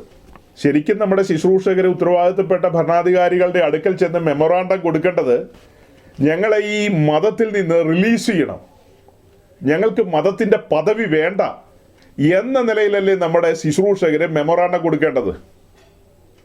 കഴിഞ്ഞ നാളുകളിൽ ഞങ്ങൾ മതമെന്ന് പറയുന്ന ചലന്തി വലയ്ക്കകത്ത് കുരുങ്ങിക്കിടക്കുകയാണ്. ഞങ്ങളെ പുറത്തു കൊണ്ടുവരുവാൻ ഒരു ഭരണാധികാരികളും ഇതുവരെ വന്നില്ല. ബഹുമാനപ്പെട്ട സഖാവ് ഞങ്ങളെ ആ മതമെന്ന് പറയുന്ന ചലന്തി വലയിൽ നിന്ന് പുറത്തു കൊണ്ടുവരണം എന്നുള്ള നിലയിലല്ലേ പറയേണ്ടിയിരുന്നത്. പകരം ഞങ്ങളെ മതത്തിൻ്റെ ഭാഗവും അതുപോലെ ഔദ്യോഗിക പദവിയൊക്കെ തന്ന് ആദരിക്കണം എന്നൊക്കെ പറയുന്നത് അത് എന്ത് മണ്ടത്തരമാണെന്നാണ് ഞാൻ ചിന്തിച്ചത്. സൗരങ്ങളെ, നമ്മളീ പറയുന്നത് പൊതു പെന്തക്കോസ്ത് ലോകം കേട്ട കല്ലെറിയുന്ന കാര്യമാണ്. പക്ഷേ നിങ്ങൾ ചിന്തിക്കാൻ വേണ്ടിയാണ് ഞാൻ നിങ്ങളോട് പറയുന്നത്. എന്തെന്ന് ചോദിച്ചാൽ, ഞാനും നിങ്ങൾ ഈ വിശ്വാസ വഴിയിലേക്കൊക്കെ വന്നപ്പോൾ കേട്ട കുറേ കാര്യങ്ങളുണ്ട്. ഇവിടെ നമ്മുടെ കൂട്ടത്തിൽ ഒറ്റ പാരമ്പര്യ പെന്തക്കോസ്തുകാരൻ ഇരിപ്പില്ല, ഒരുത്തനില്ല. നമ്മളെല്ലാം ഏതോ വഴികളിലൂടെയൊക്കെ ചുറ്റിക്കറങ്ങി ഒടുക്കം ഈ തേജസ്സേറിയ സുവിശേഷം കേട്ട് ദൈവരാജ്യത്തിൻ്റെ ഭാഗമായി വന്ന ആളുകളാണ്. അങ്ങനെ നമ്മൾ മുൻപോട്ട് വന്ന ആരംഭ കാലഘട്ടത്തിൽ ഇച്ചിരി സഭാചരിത്രവും, അതായത് മലയാളക്കരയിലുള്ള സഭ എങ്ങനെയായിരുന്നു മുൻപോട്ട് ചലിച്ചതെന്നും ഭാരതത്തിലെ സഭ എങ്ങനെയായിരുന്നു ചലിച്ചതെന്നും അതുപോലെ ഈ മുഴു ലോകത്തും ദൈവസഭയുടെ സഞ്ചാരം എങ്ങനെയായിരുന്നു എന്നുള്ള കാര്യങ്ങളൊക്കെ പല ശുശ്രൂഷകന്മാരിൽ നിന്നുമാണ് നമ്മൾ കേട്ടിരിക്കുന്നത്. പോരാത്തതിന് ആ സമയത്തൊക്കെ നമ്മൾ സഭാചരിത്രവുമായി ബന്ധപ്പെട്ട പല പുസ്തകങ്ങളും ഒക്കെ മേടിച്ച് റെഫർ ചെയ്തിട്ടുണ്ട്, പലരാൽ എഴുതപ്പെട്ട പുസ്തകങ്ങളൊക്കെ. പിന്നെ തന്നെയല്ല നമ്മുടെ കൺവെൻഷൻ പ്രീച്ചേഴ്സൊക്കെ പ്രസംഗിക്കുന്നത് നമ്മൾ കേട്ടിട്ടുണ്ട്. ക്രിസ്തീയ സഭ ഏകദേശം AD 30 ആരംഭിച്ചതാണ്. വളരെ ശോഭയോടുകൂടി മുൻപോട്ട് വന്നു. വിവിധങ്ങളായ കഷ്ടങ്ങളിലൂടെയൊക്കെ കർത്താവിൻ്റെ സഭ മുൻപോട്ട് പോയപ്പോഴും ദൈവസഭ ദൈവശക്തി അനുഭവിച്ചിരുന്നു. അങ്ങനെ അനേകർ ക്രിസ്തുവിശ്വാസത്തിലേക്ക് കടന്നു വന്ന് ലോകത്തിൻ്റെ പല കോണുകളിലും ദൈവസഭ സ്ഥാപിതമായി എന്നുള്ള കാര്യങ്ങളാണ് നമ്മൾ കേട്ടിരിക്കുന്നത്. അങ്ങനെ മുൻപോട്ട് പോയ സഭ ഏതാണ്ട് ഒരു 3 നൂറ്റാണ്ട് കഴിഞ്ഞ് ലോകമയത്വത്തിലേക്ക് വഴുതിപ്പോയെന്നുള്ളതാണ്. അതിൻ്റെ കാര്യകാരണങ്ങൾ നമ്മൾ ഗ്രഹിച്ചിരിക്കുന്നത്, ആ സമയം വരെ യഹൂദന്മാരും റോമൻ കൈസറും ഒക്കെ ക്രിസ്തീയ സഭയെ പീഡിപ്പിച്ചിരുന്നു, ഭയങ്കരമായി പീഡിപ്പിച്ചിരുന്നു. അങ്ങനെ ആ പീഡനത്തിലൂടെയൊക്കെ മുൻപോട്ട് പോയ സഭ ഒടുക്കം ക്രിസ്തീയ സമൂഹത്തെ പീഡിപ്പിച്ചുകൊണ്ടിരുന്ന റോമൻ കൈസർ അഥവാ ആ കാലഘട്ടത്തിലെ ചക്രവർത്തി തന്നെ തൻ്റെ പാഗൻ മതത്തെ ഈ ക്രിസ്ത്യാനിറ്റിയുമായി മെർജ് ചെയ്ത് ഇതിൻ്റെ ഭാഗമായി തീരുകയാണ്. ആ പാഗൻ മതത്തിൻ്റെ എല്ലാ സംവിധാനങ്ങളെയും ഇതിലേക്ക് കൊണ്ടുവന്ന് ഇതിനെ ഒരു ഔദ്യോഗിക മതം എന്നുള്ള നിലയിലേക്ക് പരുവപ്പെടുത്തിക്കൊണ്ടുവരികയായിരുന്നു. അങ്ങനെ ഒരു മാർഗം എന്ന നിലയിൽ ആരംഭിച്ച ഈ ഒരു മുന്നേറ്റം, ക്രിസ്തീയ മുന്നേറ്റം, അത് യെരുശലേമിൽ മാത്രമല്ല, യഹൂദയിൽ മാത്രമല്ല, അതങ്ങനെ ശമരിയെയും കടന്ന് അങ്ങനെ ഭൂതലത്തിൻ്റെ വിവിധ കോണുകളിലേക്ക് ഒരു മലവെള്ളപ്പാച്ചിൽ പോലെ ഒഴുകി ചെല്ലുകയായിരുന്നു. ഏഷ്യയിൽ നിന്ന് യൂറോപ്പിലേക്കും പിന്നത്തേതിൽ ആഫ്രിക്കയിലേക്കും ഒക്കെ ദൈവസഭയുടെ പ്രവർത്തനങ്ങൾ വ്യാപിച്ചു. സുവിശേഷ മുന്നേറ്റങ്ങളുണ്ടായി. നമുക്കറിയാം അതിൻ്റെ ചരിത്രങ്ങളൊക്കെ. അങ്ങനെ ഇരിക്കുമ്പോഴാണ് മേൽപ്പറഞ്ഞ കോൺസ്റ്റന്റൈൻ തൻ്റെ മതത്തെ ഈ പറഞ്ഞ സംവിധാനമൊക്കെ ആയിട്ട് കൂട്ടിച്ചേർത്തുകൊണ്ട് മുൻപോട്ട് പോകാൻ ആരംഭിച്ചത്. അതുവരെ പീഡിപ്പിക്കപ്പെട്ട സഭ രാജകീയ സഭയായി അല്ലെങ്കിൽ രാജകീയ മതമായിട്ട് മാറുകയാണ്. അതായത് പാഗൻ മതത്തിൻ്റെ ഒരു പ്രത്യേകത, അതിൻ്റെ തലവൻ എന്ന് പറയുന്നത് കൈസറാണ്. അതിലെ പ്രധാന പുരോഹിതൻ എന്ന് പറയുന്നത് കൈസർ തന്നെയാണ്. അപ്പോൾ കൈസർ ഒരേ സമയം ലോക ഭരണാധികാരിയാണ്, ലോകത്തിൻ്റെ മതമായ പാഗൻ മതത്തിൻ്റെ പ്രധാന പൂജാരിയും കൂടെയാണ്. അതായത് മഹാപുരോഹിതൻ എന്നൊക്കെ നമ്മൾ പറയുന്ന നിലയിൽ തന്നെ പരിഗണിച്ചാൽ മതി. അപ്പോൾ അങ്ങനെ ഇരിക്കുമ്പോഴാണ് ഈ സംവിധാനങ്ങളെല്ലാം ഈ നിലയിലേക്ക് മാറ്റപ്പെട്ടു വന്നത്. അപ്പോൾ നമ്മളെല്ലാവരും അങ്ങനെയൊക്കെ കേട്ടിരിക്കുന്നത്. അങ്ങനെ ഏകദേശം AD 310 ഇറ്റലിയിലെ മിലാനിൽ വെച്ച് ക്രിസ്ത്യന്തീനോസ് ഔദ്യോഗികമായിട്ട് തൻ്റെ പാഗൻ മതത്തെ ക്രിസ്ത്യാനിറ്റിയുമായി ലയിപ്പിച്ചു. അതിനാണ് മിലാൻ എഡിക്റ്റ് അഥവാ മിലാൻ വിളംബരം എന്ന് പറയുന്നത്. ക്രിസ്തീയ സഭ ആരംഭത്തിൽ വഴുതി ലോകത്തിലേക്ക് പോയി, ലോകത്തോട് ഇഴുകിച്ചേർന്ന് ആ സഞ്ചാരം പിന്നീട് ഇരുളിലേക്ക് നടന്നു പോയെന്നുള്ളതാണ് നമ്മുടെ പൂർവന്മാർ നമ്മളെ പഠിപ്പിച്ചിരിക്കുന്നത്. പിന്നീട് അതിനകത്തൊരു നവീകരണത്തിൻ്റെ കൈത്തിരി കത്തുന്നത് മാർട്ടിൻ ലൂതറിൻ്റെ കാലഘട്ടത്തിലാണെന്നൊക്കെ നമ്മൾ കേട്ടിട്ടുണ്ട്. അപ്പോൾ ക്രിസ്തീയ മതം ആരംഭിച്ചത് ഈ പറയപ്പെട്ട സമയത്താണെങ്കിൽ ആ മതം അതിൻ്റെ എല്ലാ ശക്തിയോടും കൂടെ കാലങ്ങളെ താണ്ടി മുൻപോട്ട് പോയി. ക്രിസ്ത്യാനിറ്റി അതിൻ്റെ സൗരഭ്യമൊക്കെ നഷ്ടപ്പെടുത്തിക്കൊണ്ട് എഴുതപ്പെട്ട ഗ്രന്ഥങ്ങളൊക്കെ പാരായണം ചെയ്തുകൊണ്ട് അതങ്ങനെ ഒരു മതമായിട്ട് പരിണമിച്ച് അങ്ങനെ മുൻപോട്ട് പോയ ചരിത്രം നമ്മുടെ മുമ്പിലുണ്ട്. ആ ചരിത്രത്തിൻ്റെ ഏതോ ഒരു സമയത്താണ് നമ്മളൊക്കെ ഈ വിശ്വാസ വഴിയിലേക്ക് കടന്നു വന്നത്. അങ്ങനെ ഈ വിശ്വാസ വഴിയിലേക്ക് കടന്നു വന്ന നമ്മളൊക്കെ ആ സമയത്ത് പഠിച്ചതും കേട്ടതുമായ കാര്യം, നമ്മൾ ക്രിസ്തു മാർഗത്തിലേക്കാണ് വന്നത്. പാപികളായിരുന്ന നമ്മെ പരിശുദ്ധനായ ദൈവത്തോട് അടുപ്പിക്കാൻ വേണ്ടി യേശുക്രിസ്തു കഷ്ടം സഹിച്ചു. അങ്ങനെ അവിടുന്ന് നമ്മെ പരിശുദ്ധനായ ദൈവത്തോട് അടുപ്പിച്ചു. യേശുക്രിസ്തു എന്ന ഏക മധ്യസ്ഥനിലൂടെ, അതായത് തൻ്റെ ക്രൂശിലൂടെ നമുക്ക് വലിയവനായ ദൈവത്തോട് ആ നിരപ്പിലേക്ക് വരുവാൻ സാധിച്ചു എന്നുള്ളതാണ് നമ്മൾ മനസ്സിലാക്കുന്നത്. അങ്ങനെ നമ്മൾ ദൈവരാജ്യ പ്രവേശനത്തിലേക്കാണ് വന്നിരിക്കുന്നത്. നമ്മൾ ഏതെങ്കിലും ഒരു മതത്തിൻ്റെ വക്താക്കളല്ല. മതവുമായി ശരിക്കും നമുക്കൊരു ബന്ധവുമില്ല. ലോകത്തിലുള്ള എല്ലാ മതങ്ങളെയും നിയന്ത്രിക്കുന്നത് ഒരേ ഒരു ഫോഴ്സ് തന്നെയാണ്. എല്ലാ മതങ്ങളെയും നിയന്ത്രിക്കുന്നത് ഒരു പവറാണ്. അതിൻ്റെ പേരൊക്കെ നിങ്ങൾക്കറിയാം. അതിൽ ക്രിസ്തു മതത്തിനും വ്യത്യസ്തതയൊന്നുമില്ല. അതിനെ എല്ലാം നിയന്ത്രിക്കുന്നത് അത് തന്നെയാണ്. എന്നാൽ അതിൽ നിന്ന് വ്യത്യസ്തമായി ദൈവസഭയുടെ പ്രത്യേകത, ദൈവസഭയെ നിയന്ത്രിക്കുന്നത് പരിശുദ്ധാത്മാവാണ്. ദൈവത്തിൻ്റെ പരിശുദ്ധാത്മാവാണ് സഭയെ നിയന്ത്രിക്കുന്നത്. സഭയൊരു പാലമായി, സഭയൊരു മാർഗമായി ഈ ലോകത്തിൻ്റെ മുമ്പിൽ നിന്നു. അങ്ങനെയല്ലേ നമ്മൾ മനസ്സിലാക്കിയിരിക്കുന്നത്. ദൈവസഭ എന്ന് പറയുന്നത് ഈ ലോകത്തിലുള്ള സകല മനുഷ്യരെല്ലാം പാപികളാണെന്ന് വചനം പറയുന്നു. ആ പാപികളായ മനുഷ്യരെ പരിശുദ്ധനായ ദൈവത്തോട് അടുപ്പിക്കാനുള്ളൊരു പാലമായിട്ടാണ് ദൈവസഭയുടെ ഉള്ളത്. ദൈവസഭയിൽ ക്രൂശിതനായ ക്രിസ്തു ഉണ്ട്. അപ്പോൾ ദൈവസഭ മുഖാന്തരം ക്രിസ്തുവിനെയാണ് പാപികൾ അനുഭവിക്കുന്നത്. ക്രിസ്തുവിലൂടെ അവർ ദൈവികമായ നീതീകരണത്തിലേക്ക് പ്രവേശിക്കുകയാണ്. ഇങ്ങനെയൊക്കെയാണ് നമ്മൾ മനസ്സിലാക്കിയിരിക്കുന്നത്. അതേസമയം നമ്മുടെ അറിവില്ലായ്മ കൊണ്ടോ ഏതെങ്കിലുമൊക്കെ കാരണങ്ങളാലൊക്കെയോ നമുക്ക് ഈ നുകം കുടഞ്ഞു കളയാനായിട്ട് സാധിച്ചിരുന്നില്ല. കാരണം നമ്മുടെ ഗവൺമെൻറ് സംവിധാനങ്ങളിൽ ഈ പറയപ്പെട്ട കോളങ്ങളേ ഉള്ളൂ. വേറെ കോളങ്ങളൊന്നും ഇല്ലെന്നുള്ളതാണ് എൻ്റെ അറിവ്. ഇപ്പോൾ ഈ അടുത്ത സമയത്ത് ഞാനിതിനെക്കുറിച്ച് പഠിച്ചിട്ടില്ല കേട്ടോ. അതായത് ഞാൻ എൻ്റെ പഠന കാലഘട്ടത്തിൽ മനസ്സിലാക്കിയ ഒരു കാര്യം, അന്ന് റിലീജിയൻ എന്നുള്ള കോളത്തിൽ നമുക്ക് എഴുതാം. തൊട്ട് താഴെ കാസ്റ്റ് എന്നുള്ളിടത്ത് നമ്മൾ മർത്തോമിയോ CSIയോ ഇവാഞ്ചലിക്കലോ ലൂതറിനോ അങ്ങനെ എന്തെങ്കിലുമൊക്കെ ആണെങ്കിൽ, അല്ലെ പെന്തക്കോസ്തോ എന്നൊക്കെ ഉള്ളത് അവിടെ അങ്ങനെ എഴുതാമെന്നുള്ളതാണ് ഞാൻ മനസ്സിലാക്കിയിരിക്കുന്നത്. ആ കാലഘട്ടത്തിൽ നമുക്കിതിനെക്കുറിച്ചൊന്നും ഒരു ABCD അറിയാത്ത കാലമാണ്. അത് നമ്മൾ ഈ പറഞ്ഞ കോളമൊക്കെ ഫില്ല് ചെയ്ത് അങ്ങ് കൊടുക്കും. കാരണം ഈ ഭൂമി ജീവിച്ചു പോകേണ്ടതിന് അതൊക്കെ അനിവാര്യമായിരുന്നുകൊണ്ടാണ് നമ്മൾ അങ്ങനെ ചെയ്യുന്നത്. പക്ഷേ ഈ വിശ്വാസ വഴിയിലേക്ക് വന്നു കഴിയുമ്പോൾ നമ്മുടെ കണ്ണ് തുറക്കപ്പെടുകയാണ്. വചന വെളിപ്പാടിലാണ് നമ്മൾ നിൽക്കുന്നത്. നമ്മൾ മതത്തിൻ്റെ വക്താക്കളല്ല. മതത്തിൽ നിന്നാണ് നമ്മൾ സ്വാതന്ത്ര്യം പ്രാപിച്ചു വന്നത്. പിന്നെയും നമ്മളെ മതത്തിൻ്റെ കോളത്തിലാണ് പെടുത്തിയിരിക്കുന്നത്. അപ്പോൾ അത് തിരിച്ചറിഞ്ഞുകൊണ്ട് നമ്മുടെ സീനിയർ പാസ്റ്റേഴ്സ് ഈ വലിയ വിപത്ത്, പിന്നെ ഇത് ഭയങ്കര വിപത്തല്ലേ, അവർ ഗവൺമെൻറ്റിനോട് അഭ്യർത്ഥിക്കണം, ഞങ്ങൾ മതരഹിതരായ ആൾക്കാരാണ്, ഞങ്ങൾ മതരഹിതരായ ഒരു സമൂഹമാണ്, ഞങ്ങൾ ഒരു മാർഗക്കാരാണ്, ഞങ്ങളൊരു മാർഗം കണ്ടെത്തിയിരിക്കുന്നു, ഞങ്ങൾ ആ മാർഗത്തിലൂടെ സഞ്ചരിക്കുന്നവരാണ്. ദയവായി ഞങ്ങളെ ഈ മതത്തിൻ്റെ ചട്ടക്കൂട്ടിൽ നിന്ന്, അതിൻ്റെ ആ നൂലാമാലകളിൽ നിന്ന് ഒന്ന് സ്വതന്ത്രരാക്കി ഞങ്ങൾക്ക് വേണ്ടി ഒരു കോളവും കൂടെ പുതുതായിട്ടൊന്ന് ഉണ്ടാക്കണം. അതായത് മതരഹിതരെന്നുള്ള ഒരു കോളം. അത്രയും മതി. ശരിക്കും അങ്ങനെയല്ലേ നമ്മുടെ സീനിയർ പാസ്റ്റർമാർ പോയി പറയേണ്ടിയിരുന്നത്. ഞാനീ പറയുന്നത് നിങ്ങൾക്ക് എത്രത്തോളം മനസ്സിലാകുന്നുണ്ടെന്ന് എനിക്കറിയില്ല. സഹോദരങ്ങളെ, നമ്മൾ ഏതെങ്കിലും ഒരു മതത്തിൻ്റെ വക്താക്കളല്ല. നമ്മൾ സ്വാതന്ത്ര്യം പ്രാപിച്ചു വന്നത് മതത്തിൽ നിന്നാണ്. മതത്തിൻ്റെ കെട്ടുപാടുകളിൽ നിന്നാണ് യേശുക്രിസ്തു നമ്മെ സ്വതന്ത്രമാക്കി കൊണ്ടുവന്ന് നമ്മെ തൻ്റെ രാജ്യത്തിലാക്കി വെച്ചത്. നമ്മുടെ വിശ്വാസവും നമ്മുടെ ബോധ്യവും എന്ന് പറയുന്നത്, പാവികളായിരുന്ന നമ്മൾ ദൈവകൃപയുടെ സുവിശേഷം കേട്ട് രക്ഷകനായ ക്രിസ്തുവിനെ അനുഭവിച്ചു. അങ്ങനെ നാം ദൈവരാജ്യത്തിലേക്ക് പ്രവേശിക്കുകയാണ്.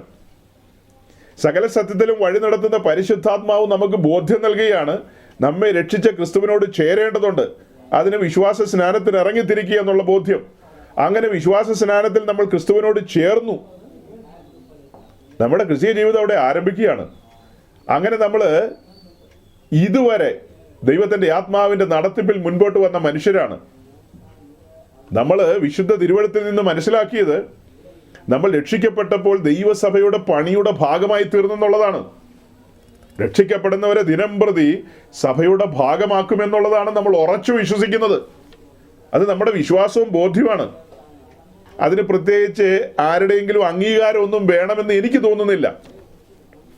ആരുടെയും വിശേഷപ്പെട്ട അംഗീകാരമൊന്നും ഇല്ലാതെ തന്നെ ഇത്രയും കാലം ജീവിച്ചത്. ഇന്ത്യൻ പൗരൻ എന്നുള്ള നിലയിൽ ഇന്ത്യയിലെ എല്ലാ സാമാന്യ ജനങ്ങൾക്ക് ലഭിക്കുന്ന അവകാശങ്ങളും അധികാരങ്ങളും നമുക്കുമുണ്ട്. അതായത് ഇന്ത്യയിൽ സുലഭമായി ലഭിക്കുന്ന വായു 10 പൈസ കൊടുക്കാതെ വലിക്കാം നമുക്ക്. അതിനൊന്നും ഒരു ബുദ്ധിമുട്ടുമില്ല. അതുപോലെ തന്നെ ഇന്ത്യ ഗവൺമെൻറ് പണിതിട്ടിരിക്കുന്ന റോഡുകളിലൂടെയൊക്കെ നമുക്ക് നടക്കാം, വണ്ടി ഓടിക്കാം. അതുപോലെ തന്നെ ഇവിടുത്തെ പൊതു ടാപ്പുകളിൽ നമുക്ക് ടാപ്പ് തിരിച്ചു കഴിഞ്ഞാൽ വെള്ളം കിട്ടും, വെള്ളം കുടിക്കാം. റോഡിലൂടെ നടക്കാമെന്ന് പറയുമ്പോൾ വെറുതെ നടക്കാമെന്ന് വിചാരിക്കണ്ട. വിവിധ നിലകളിൽ നമ്മൾ റോഡ് സെസ്സുകൾ കൊടുക്കുന്നുണ്ട്. നമ്മുടെ വാഹനത്തിൽ പെട്രോൾ അടിക്കുമ്പോൾ അതിനകത്തും റോഡ് സെസ്സോ അങ്ങനെ പലതരം GSTകളും KSTകളും ഒക്കെ ഉണ്ട്. ഈ സാധനങ്ങളൊക്കെ കൊടുത്ത് നമ്മളെ ഞെക്കിപ്പിഴിയുന്നുണ്ട്. അങ്ങനെയൊക്കെ കൊടുത്താണ് നമ്മൾ ഈ വണ്ടി ഇങ്ങനെ ഓടിച്ചോടിച്ച് പോകുന്നത്. ഒന്നും ഫ്രീ ഒന്നുമല്ല. നമ്മൾ അധ്വാനിക്കുന്നു, നമ്മുടെ അധ്വാനത്തിൻ്റെ വീതം നമ്മുടെ സർക്കാരുകൾക്ക് കൊടുക്കുന്നു. അതായത് നമ്മെ ഭരിച്ച് നടത്താൻ വേണ്ടിയിട്ടാണ് നമ്മൾ അങ്ങനെ ചെയ്യുന്നത്. അപ്പോൾ ഒന്നും ഔദാര്യമൊന്നുമല്ല. നമ്മൾ അങ്ങോട്ട് കൊടുക്കുന്നു, ആ കൊടുക്കുന്ന കാര്യങ്ങൾ അവർ ഫലപ്രദമായി മര്യാദയ്ക്ക് ചെയ്യുന്നില്ല എന്നുള്ളതാണ് ഒരു വാസ്തവം. അപ്പോൾ അങ്ങനെ ചെയ്യണ്ടേ എന്ന് ചോദിച്ചു കഴിഞ്ഞാൽ, അങ്ങനെ ചെയ്യാനായിട്ട് ഈ ലോകരാജ്യങ്ങളെ ഭരിക്കുന്ന ഭരണാധികാരികൾ പരിശുദ്ധാത്മ നിയന്ത്രണത്തിലാണോ ഭരിക്കുന്നത്? എൻ്റെ പൊന്നു പെന്തിക്കോസുകാരാ, എന്നാ ചോദ്യം നീ ചോദിക്കുന്നത്? അതായത് ഒരു പെർസെൻറ്റേജ് വെക്കുമ്പോൾ 80-20 എന്നൊക്കെയാണോ വെക്കേണ്ടത്? 50-50 എന്നൊക്കെയല്ലേ വെക്കണ്ടേ? എല്ലാ കാര്യത്തിലും തുല്യ നിലയിൽ പരിഗണിക്കണ്ടേ? എല്ലാ നിലകളിലും ഉമ്മൻചാണ്ടിയും പിണറായി വിജയനും നരേന്ദ്രമോദിയും പെന്തക്കോസ്ത് സമൂഹത്തെ കാണേണ്ട രീതിയിൽ കാണുകയും അവരെ ഗൗനിക്കേണ്ട രീതിയിൽ ഗൗനിക്കുകയും ആദരിക്കേണ്ട രീതിയിൽ ആദരിക്കുകയും ഒക്കെ ചെയ്യണ്ടെന്നാണ് സകല പെന്തക്കോസ്ത് പാസ്റ്റർമാരും ചോദിക്കുന്നത്. വിശ്വാസികൾ അത്രയൊന്നും ചോദിക്കുന്നില്ല കേട്ടോ. അവരോടൊക്കെ എനിക്ക് കൊടുക്കാനുള്ള മറുപടി ഇത്രയേ ഉള്ളൂ. അങ്ങനെ ഒരു ക്ഷേമരാജ്യം വരുന്നു, അങ്ങനത്തെ ഒരു ഭരണം വരുന്നേ ഉള്ളൂ. ഇപ്പോഴത്തെ ഈ ഭരണക്രമം, ഈ ഇളകുന്ന ഭരണക്രമത്തിൽ അങ്ങനത്തെ ഒരു ഔദാര്യവും എൻ്റെ പൊന്നു പെന്തിക്കോസുകാരെ നീ പ്രതീക്ഷിക്കേണ്ട. അപ്പോൾ അങ്ങനത്തെ എന്തെങ്കിലും ഔദാര്യങ്ങളോ അപ്പക്കഷ്ണങ്ങളോ ഒക്കെ ആരെങ്കിലും തരുന്നുണ്ടെങ്കിൽ ഓർത്തോ, നീ ട്രാക്കിൽ നിന്ന് മാറിപ്പോയി കഴിഞ്ഞിരിക്കുന്നു. നിനക്ക് നര കയറിയിരിക്കുന്നു. ആരോടാ പറയുന്നത്? എഫ്രൈമിനോടാ പറയുന്നത്. എഫ്രൈം ആകെ നരച്ചിരിക്കുകയാണ്. എഫ്രൈം ജാതികളോട് ഇടകലർന്നിരിക്കുന്നു എന്ന് പറഞ്ഞതുപോലെ നമ്മളും നമ്മുടെ പ്രധാനപ്പെട്ട ആളുകളൊക്കെ പലതിനോടും കോംപ്രമൈസ് ചെയ്ത് ഞങ്ങൾക്കിവിടെ ഇന്ന പോലെയുള്ള കാര്യങ്ങളൊക്കെ വേണം, ഞങ്ങളെ പരിഗണിക്കേണ്ടതല്ലേ എന്നൊക്കെയുള്ള ചോദ്യത്തിന് നിരന്തരം അങ്ങനെ ചോദിച്ചുകൊണ്ടിരുന്നപ്പോൾ പിണറായി വിജയൻ എന്ന് പറയുന്ന ഭരണാധികാരിക്ക് പുള്ളിക്ക് വലിയ സങ്കടം തോന്നിക്കാണും. എൻ്റെ കർത്താവേ, അല്ല അങ്ങനെ പുള്ളി അങ്ങനെ വിളിക്കില്ലല്ലോ. എൻ്റെ പൊന്ന് കാറൽ മാർക്സ് മുത്തപ്പ, എത്ര കാലം ഇവർ കിടന്ന് ഇങ്ങനെ കരയുന്നു. ഈ മനുഷ്യരെ പരിഗണിക്കേണ്ടതുണ്ടല്ലോ എന്ന ഒരു നല്ല മനസ്സുകൊണ്ടാണ് അദ്ദേഹം അങ്ങനെ ഒരു പരിഗണനയ്ക്ക് ശ്രമിച്ചതെന്ന് എനിക്ക് തോന്നുന്നത്. എന്തുമാത്രം കരച്ചിലുകളും മെമ്മോറാണ്ടങ്ങളും നിവേദനങ്ങളും എന്ന് വേണ്ട ഇങ്ങനെ പലതും കൊടുത്ത് ഇപ്പോൾ ഈ ഒടുവിലത്തെ സമയം ഒരു അംഗീകാരത്തിലേക്ക് വന്നിരിക്കുകയാണ്. ആ അംഗീകാരത്തോടുള്ള ബന്ധത്തിൽ 1-2 കാര്യം കൂടെ പറഞ്ഞ് ഞാൻ വേഗം അവസാനിപ്പിക്കാം. മലയാളക്കരയിലെ വിശുദ്ധന്മാർ ഒരു ബഹുമാനപ്പെട്ട സഖാവിനോട് അഭ്യർത്ഥിക്കുകയാണ്, ഞങ്ങളെ അംഗീകരിക്കണം, ഞങ്ങളെ പരിഗണിക്കണം, ഞങ്ങൾക്ക് ലഭിക്കേണ്ടുന്ന അവകാശങ്ങൾ തിരുവുള്ളമുണ്ടായിട്ട് ഞങ്ങൾക്ക് അനുവദിച്ചു തരണം എന്നൊക്കെയാണ് നമ്മളുടെ ശുശ്രൂഷകർ ഉത്തരവാദിത്തപ്പെട്ടവരോട് പോയി പറയുന്നത്. അതേസമയം എൻ്റെ ഉള്ളിലൂടെ കടന്നുപോയ മറ്റൊരു ചിന്ത എന്തെന്നറിയാവോ? സഭയാം ശരീരത്തിൻ്റെ ഭാഗമായ നമ്മുടെ കൂട്ടു സഹോദരങ്ങൾ കുറച്ച് ദൂരെ അങ്ങ് ചൈനയിൽ അവിടെ മറ്റൊരു സഖാവിനോട് താണുവീണ് അപേക്ഷിക്കുന്നുണ്ട്, ജീവിക്കാൻ അനുവദിക്കണമെന്ന്. ഞങ്ങളുടെ കഴുത്തിനുമുള്ള തലയൊന്ന് വെക്കാനായിട്ട് ഒന്ന് സമ്മതിക്കാമോ? ഞങ്ങൾക്ക് ആ തലയും വെച്ചുകൊണ്ട് ഞങ്ങളുടെ രക്ഷകനും കർത്താവുമായി യേശുക്രിസ്തുവിനെ ഒന്ന് സ്തുതിക്കാനും അവിടുത്തെ തിരുവെഴുത്തുകളെ ഒന്ന് പാരായണം ചെയ്യുവാനും ഞങ്ങൾക്ക് ഒരുമിച്ച് കൂടി ആത്മാവിൽ ഒന്ന് ആരാധിക്കുവാനും ആത്മാവിൽ സന്തോഷിക്കുവാനും സഖാവ് ഷീ ചിൻ പിങ് ഒന്ന് മനസ്സ് വെക്കുമോ എന്നാണ് അവർ ചോദിക്കുന്നത്. സത്യത്തിൽ അവരങ്ങനെയൊന്നും ചോദിക്കുന്നില്ല കേട്ടോ. സത്യത്തിൽ അവരങ്ങനെയൊന്നും ചോദിക്കുന്നില്ല. മലയാളക്കരയിലെ ദൈവസഭയുടെ സ്റ്റാൻഡേർഡ് അല്ല ചൈനയിലെ സഭയുടെ സ്റ്റാൻഡേർഡ്. അത് ഇത്തിരി ഹൈ സ്റ്റാൻഡേർഡാണ്. അവരങ്ങനെ ഭരണാധികാരികളുടെ അടുക്കൽ മെമ്മോറാണ്ടമായിട്ടൊക്കെ പോയി ഞങ്ങളെ പരിഗണിക്കണമെന്നൊന്നും അല്ല അവർ പറയുന്നത്. അവർ ഗുഹകളിലും മേടുകളിലും ഒക്കെ പോയി ഗുഹകളിലും കാടുകളിലും മേടുകളിലും ഒക്കെ പോയി കർത്താവിനെ ആരാധിക്കുകയും ഒത്തുകൂടുകയും ആത്മാവിൽ സന്തോഷിക്കുകയും യേശുക്രിസ്തുവിൻ്റെ മടങ്ങി വരവിന് വേണ്ടി ആവലോടെ കാത്തിരിക്കുകയും അങ്ങനെ അവർ ആ ഒരുക്കത്തിലൂടെ പോകാനാണ് ആഗ്രഹിക്കുന്നത്. അവർക്ക് ഈ ലോകം നിന്ദ്യമായിരുന്നു, അല്ലല്ലേ? അങ്ങനെയല്ലേ? അവർക്ക് ഈ ലോകം യോഗ്യമായിരുന്നില്ല. നമ്മൾ എബ്രായ ലേഖനം പഠിക്കുമ്പോൾ വിശ്വാസ വീരന്മാരെ കുറിച്ച് പറഞ്ഞു വരുമ്പോൾ എന്താ കാണുന്നത്? അവർക്കൊന്നും ഈ ലോകം യോഗ്യമായിരുന്നില്ലെന്ന്. പഴയ നിയമ കാലഘട്ടത്തിലെ ഒരു നിമിഷം.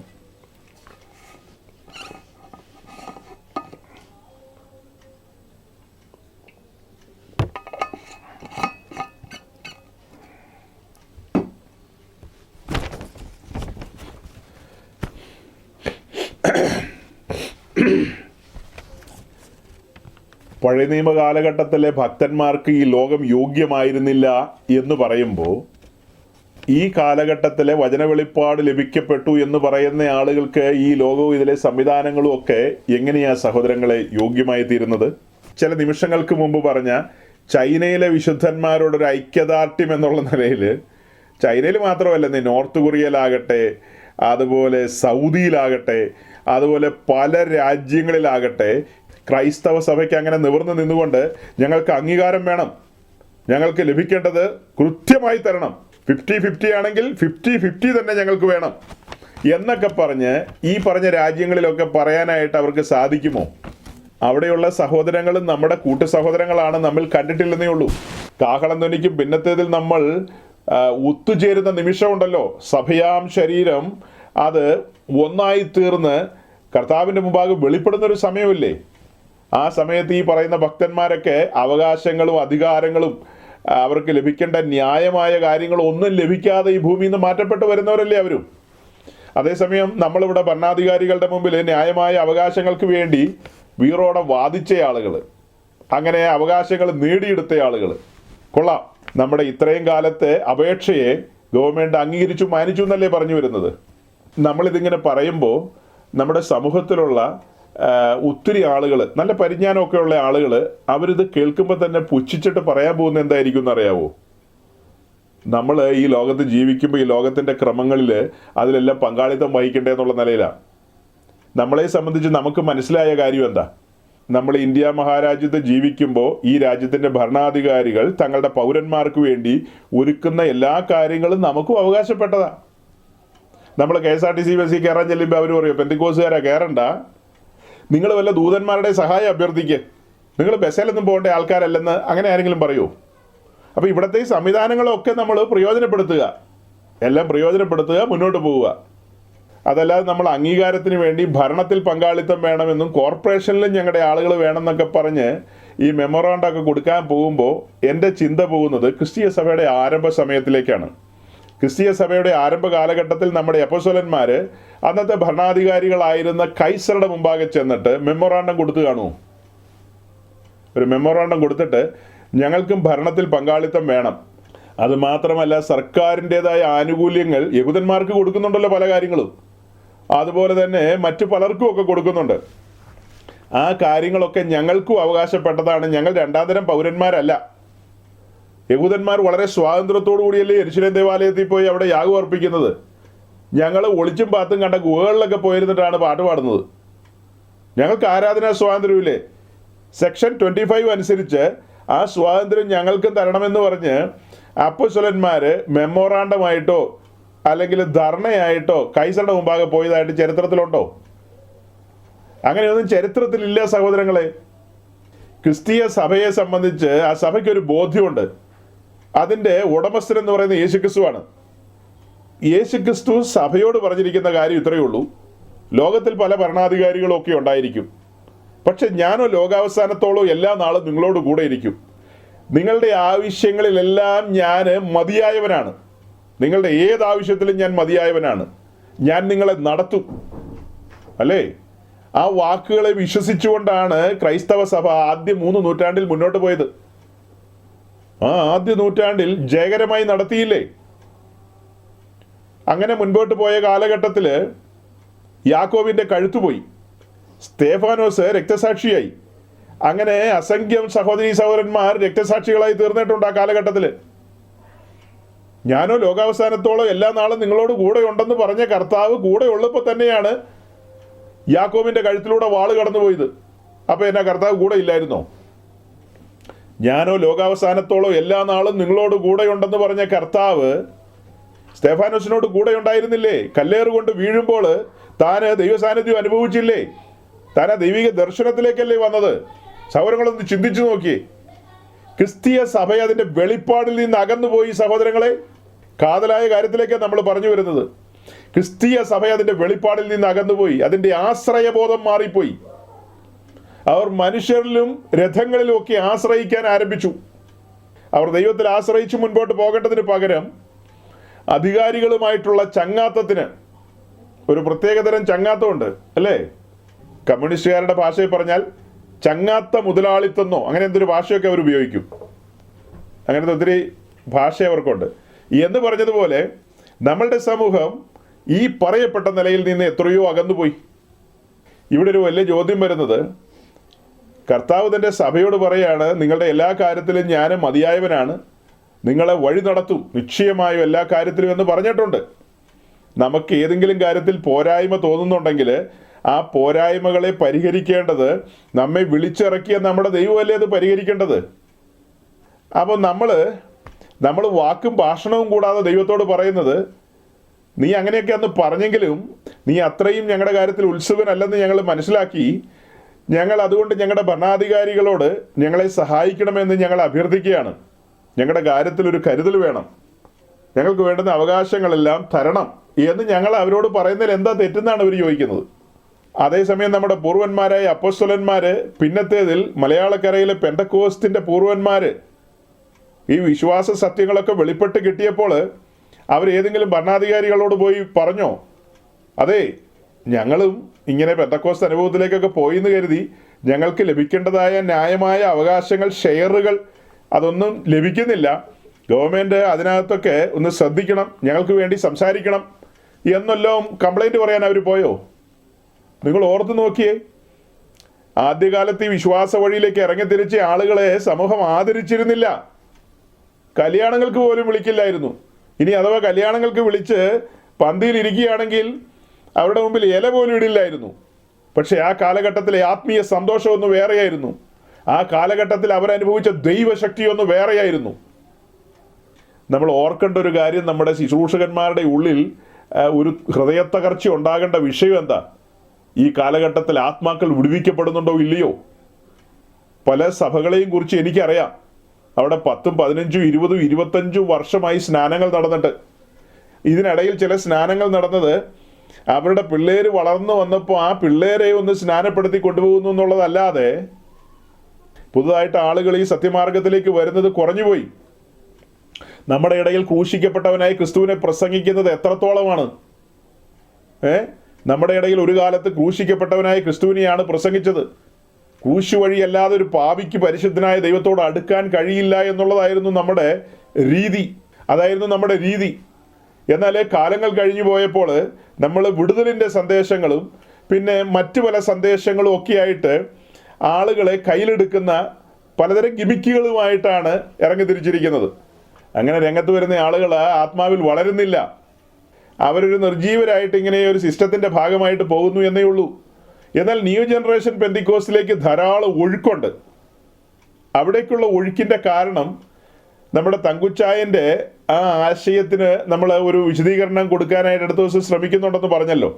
ആ സമയത്ത് ഞാൻ അതിനെക്കുറിച്ച് കൂടുതൽ വിശദീകരിക്കാം. ഇപ്പം ഞാൻ അതിലേക്ക് പോകുന്നില്ല. എന്തുകൊണ്ടാണ് അങ്ങോട്ട് കൂടുതൽ ഒഴുക്കും ഈ വ്യവസ്ഥാപിത പെന്തക്കോസ്ത് സമൂഹത്തിലേക്ക് ആളുകൾ അധികം കടന്നു വരാത്തത് ഈ സമയത്ത് എന്നുള്ളതിനെക്കുറിച്ചും നമുക്ക് ആ സമയത്ത് ചിന്തിക്കാം. വ്യവസ്ഥാപിത പെന്തക്കോസ്ത് സമൂഹത്തിന് സംഭവിച്ച അപജയം എന്ന് പറയുന്നത് ചില്ലറ അപജയമല്ല. ആ സമൂഹത്തിലെ ഉത്തരവാദിത്തപ്പെട്ട ശുശ്രൂഷകർ, ഞാൻ പറഞ്ഞ ബഹുമാനപ്പെട്ട തങ്കുച്ചായൻ്റെ കൂടെയൊക്കെ പോയി നിന്ന് മെമ്മോറാണ്ടം കൊടുക്കുമ്പോൾ ആത്മഹത്യാപരമെന്നല്ലാതെ അതിന് വേറെ വാക്കുകളൊന്നുമില്ല പറയാൻ. ഒരു ഭാവന നിങ്ങളുടെ മുമ്പിൽ കൊണ്ടുവരാം. ക്രിസ്തീയ സഭയുടെ ആരംഭ കാലഘട്ടത്തിൽ വലിയ പ്രതിസന്ധികളിലൂടെ സഭ മുന്നോട്ട് പോയി. നിൽക്കക്കളിയില്ലാത്ത കാലം, ഏറി നിൽക്കുന്നു എന്ന് പറഞ്ഞ പോലത്തെ അവസ്ഥയാണ്. അപ്പോൾ അങ്ങനെ ഇരിക്കുന്ന സമയത്ത് അപ്പോസ്തലന്മാരൊരു സിനഡ് കൂടി. ഭാവനയാണ്. സിനഡ് കൂടിയിട്ട് തീരുമാനിച്ചു, നമ്മളിങ്ങനെ ഈ വേർപാടും ഇങ്ങനെ ഉപദേശം എന്നൊക്കെ പറഞ്ഞിങ്ങനെ ഇരിക്കുന്നത് ശരിയല്ല. നമ്മുടെ ഇടയിലുള്ള ആളുകൾ അനേകർ മരിച്ചു വീഴുകയാണ്. സിംഹം കുറേ പേരെ തിന്നുന്നു. പിന്നെ കുറേ പേര് കൈസറിൻ്റെ അരമനയ്ക്ക് മുമ്പിൽ തീപ്പന്തം പോലെ കത്തിക്കൊണ്ടിരിക്കുന്നു. കുറച്ച് പേരെ വറചട്ടിക്കകത്തേക്ക് ഇടുന്നു. അങ്ങനെയൊക്കെ അനേകർ മരണപ്പെടുന്നു. എന്ന് വെച്ചാൽ അനേകർ രക്തസാക്ഷികളാകുന്നു. നമുക്കിതെങ്ങനെ പരിഹരിക്കാൻ പറ്റും? ഒരു കാര്യം ചെയ്യാം, നമുക്ക് ഈ വിഷയം ഭരണാധികാരികളുമായിട്ട് സംസാരിക്കാം. ഈ വിഷയത്തിൽ പറഞ്ഞു വന്നു കഴിഞ്ഞാൽ യഹൂദന്മാരും നമ്മളും യഹോവയെ ദൈവത്തെ വിളിക്കുന്നവരല്ലേ? നമുക്ക് ഈ വിഷയം സൻഹദ്രീ സംഘവുമായിട്ട് സംസാരിക്കാം. ഹന്നാസിനെയും കയ്യഫാവിനെയും കൂട്ടിക്കൊണ്ട് ഒരുമിച്ച് ചേർന്നൊരു മെമ്മോറാണ്ടം കൊടുക്കാം. നമ്മൾ രണ്ടു കൂട്ടരും രണ്ട് കാര്യമല്ലല്ലോ വിളിക്കുന്നത്. അവർ കുറച്ച് കർമാചാരങ്ങളിൽ മുഴുകുന്നു, നമ്മളെ സംബന്ധിച്ച് നമ്മൾ കുറച്ച് ആത്മാവ് എന്ന് പറയുന്നു. എന്നാലും അവരും നമ്മളും യഹോവയായി ദൈവത്തെയാണ് വിളിക്കുന്നത്. ബാക്കിയൊക്കെ അവിടെ നിൽക്കട്ടെ, എല്ലാം 100% ഒത്തിട്ട് നമുക്കൊരു കാര്യം ചെയ്യാൻ പറ്റില്ലല്ലോ. അപ്പോൾ അങ്ങനെ അവരുമായിട്ട് ഒരു ധാരണയിൽ നമ്മൾ ഈ യഹൂദ മലനാട്ടിൽ ജീവിക്കേണ്ടതാകുന്നു. അല്ലാതെ നമ്മൾ ഒറ്റപ്പെട്ടു പോകും. നമ്മളിങ്ങനെ പോയി കഴിഞ്ഞാൽ എങ്ങും എത്താതെ പോകും. നമ്മുടെ പിള്ളേരുടെ കല്യാണ കാര്യങ്ങൾ, നമ്മുടെ പിള്ളേരുടെ SSLC ബുക്കിനകത്ത് എന്തെഴുതും? അവരുടെ പിള്ളേരുടെ SSLC ബുക്കിനകത്ത് ജൂയിഷ് കമ്മ്യൂണിറ്റി എന്നാണ് എഴുതി വയ്ക്കുന്നത്. റിലീജിയൻ ചോദിക്കുമ്പോൾ ജൂയിഷ് എന്നാണ് പറയുന്നത്, യഹൂദ മതം എന്ന് പറയുന്നു. നമുക്ക് എന്നാ പറയാനുണ്ട്? അന്ന് ക്രിസ്തു മതം ഇല്ലാതാനും. ക്രിസ്തു മാർഗം എന്നൊക്കെ പറഞ്ഞാൽ കൈസർ ചിരിക്കും, ഓർഡറാന്ന് പറയും അല്ലേ? ഇത് മാർഗമാണെന്നൊക്കെ പോയി പറഞ്ഞു കഴിഞ്ഞാൽ കൈസർ പറയില്ല, നീ ഏതാന്ന് ചോദിക്കില്ലേ? അവൻ്റെ ഒരു പഴംപുരാണമായിട്ട് വന്നിരിക്കുന്നു. മര്യാദയ്ക്ക് ഇവിടുത്തെ വ്യവസ്ഥാപിത യഹൂദ സമൂഹത്തോട് ചേർന്ന് സഞ്ചരിച്ചോ. പുതിയ കളിയൊന്നും ഇവിടെ വേണ്ടാന്ന് പറയും, പുതിയ കോളൊന്നും ഇവിടെ വേണ്ടാന്ന് പറയും. ഇവിടെ അത്യാവശ്യത്തിന് താടിയും മുടിയും നീളക്കുപ്പായം ഒക്കെയുള്ള ആളുകൾ, തൊപ്പിയും പപ്പാസും ഉള്ള ആളുകൾ ഇവിടെ ഉണ്ട്. പുതിയ തൊപ്പിയും പപ്പാസുമായിട്ട് കണ്ട മുഖവന്മാരൊന്നും വരണ്ട. ഇങ്ങനെ ഇവിടെ അനവധി മതങ്ങളൊന്നും വേണ്ട. ഇപ്പം ഇവിടെ നിലവിലുള്ള മതങ്ങളൊക്കെ ആയിട്ട് സഹകരിച്ച് പോകാൻ പറ്റുമെങ്കിൽ പോ എന്ന് കൈസർ ചിലപ്പോൾ പറഞ്ഞു കൊടുക്കുമായിരിക്കും. നിങ്ങളതൊന്ന് ഭാവന കണ്ടേ. ഈ മെമ്മോറാണ്ടം ഒക്കെ ആയിട്ട് പോകുന്ന ആളുകൾക്ക് എന്തെങ്കിലും ബോധ്യമുണ്ടെങ്കിൽ ഞാനിപ്പോൾ പറഞ്ഞത് വിശുദ്ധ തിരുവെഴുത്തിനെ മുൻനിർത്തിക്കൊണ്ടാണ്. ആദ്യ നൂറ്റാണ്ടിലെ സഭ ഏതെങ്കിലും ഭരണാധികാരികളുടെ മുമ്പിൽ കേണോ? അന്ന് ദൈവസഭയിൽ കുഞ്ഞുങ്ങൾ ജനിക്കുന്നില്ലേ? അവരുടെ വളർന്നു വരുന്ന കുഞ്ഞുങ്ങളുടെ കല്യാണം നടക്കണ്ടേ? അന്നൊന്നും ആരെയും കെട്ടിച്ചില്ലായിരുന്നോ? അത് കഴിഞ്ഞ് അവരുടെ ഇടയിലുള്ള ആളുകൾ മരിക്കാറില്ലേ? അതോ എല്ലാം ചിരഞ്ജീവികളായിരുന്നോ? അവരുടെ ഇടയിലെ ആളുകൾ മരിക്കാറില്ലേ എന്ന കാര്യം പറയുമ്പോൾ മറ്റൊരു ദൈവദാസൻ്റെ ചില ചിന്തകൾ ഞാൻ നിങ്ങളുടെ മുമ്പാകെ ഒന്ന് അവതരിപ്പിക്കാം. ആദിമ ക്രിസ്ത്യാനികളുടെ ഇടയിൽ ആളുകൾ മരിക്കുന്നില്ലെന്ന് ഞാൻ പറഞ്ഞല്ലോ. അപ്പോൾ അതിനോടനുബന്ധിച്ച് ഒരു ശുശ്രൂഷകന്റെ ഉത്കണ്ഠ മറ്റൊരു ശുശ്രൂഷകനുമായിട്ട് അദ്ദേഹം പങ്കുവെച്ചത് ഞാനിങ്ങനെ ശ്രദ്ധിക്കുകയായിരുന്നു. അത് ശ്രദ്ധിച്ചപ്പോൾ എനിക്കൊരു കൗതുകം തോന്നി. നിങ്ങളെയും കൂടി ഒന്ന് ആ കാര്യങ്ങളെ ധരിപ്പിക്കാമെന്ന്. നിങ്ങളുടെ ചിന്ത എങ്ങനെയാണെന്ന് എനിക്കറിയില്ലല്ലോ. അതായത് ആ ശുശ്രൂഷകൻ പറയുന്നത്, സഹോദര, ഒരു രാജ്യത്ത് നമ്മൾ പ്രവർത്തിക്കുമ്പോൾ ചില സംവിധാനങ്ങളൊക്കെ ആവശ്യമാണ്. മരണ സർട്ടിഫിക്കറ്റ്, ആധാർ, റേഷൻ കാർഡ്, ജനന സർട്ടിഫിക്കറ്റ്, പാസ്പോർട്ട്, 10ാം ക്ലാസ് സർട്ടിഫിക്കറ്റ്, ഇങ്ങനെ ഇതിൽ മതം ചോദിക്കുന്നു. എഴുതേണ്ടി വരുമ്പോൾ ഇനി ക്രിസ്ത്യൻ പെന്തക്കോസ്റ്റ് എന്നൊക്കെ എഴുതാം. സെമിത്തേരി സംവിധാനങ്ങൾ പല മതത്തിനും ഉള്ളതുപോലെ പെന്തിക്കോസ്റ്റ് സഭയ്ക്കും സർക്കാർ വക സെമിത്തേരികൾ ലഭിക്കും. അതായത് സർക്കാർ നമ്മുടെ ശവാടക്ക് നടത്തും എന്നുള്ളതാണ് ചുരുക്കി പറഞ്ഞാൽ മനസ്സിലാകുന്നത്. ഞാൻ കഴിഞ്ഞ നാളുകളിൽ ഒത്തിരി ദൈവദാസന്മാരുമായിട്ട് സംസാരിച്ചതിൽ നിന്ന് അവരുടെയൊക്കെ ഉത്കണ്ഠ പലപ്പോഴും ഞാൻ മനസ്സിലാക്കിയിട്ടുണ്ട്. എല്ലാവരെയും കുഴയ്ക്കുന്ന വിഷയം സെമിത്തേരിയാണ് സഹോദരങ്ങളെ. സെമിത്തേരി, കല്യാണങ്ങൾ എന്ന് വേണ്ട, അങ്ങനെ പല കാര്യത്തിൽ, അതുപോലെ സഭാഗോള്, ഇതിലൊക്കെ ഭയങ്കര ഉത്കണ്ഠയാണ് പലർക്കും. ഉത്കണ്ഠയാണ്. ഇത്രയും ഉത്കണ്ഠപ്പെടേണ്ട ആവശ്യമൊന്നുമില്ല. സർക്കാർ സംവിധാനത്തിൽ ധാരാളം സെമിത്തേരികൾ നമ്മുടെ ദേശങ്ങളിലൊക്കെയുണ്ട്.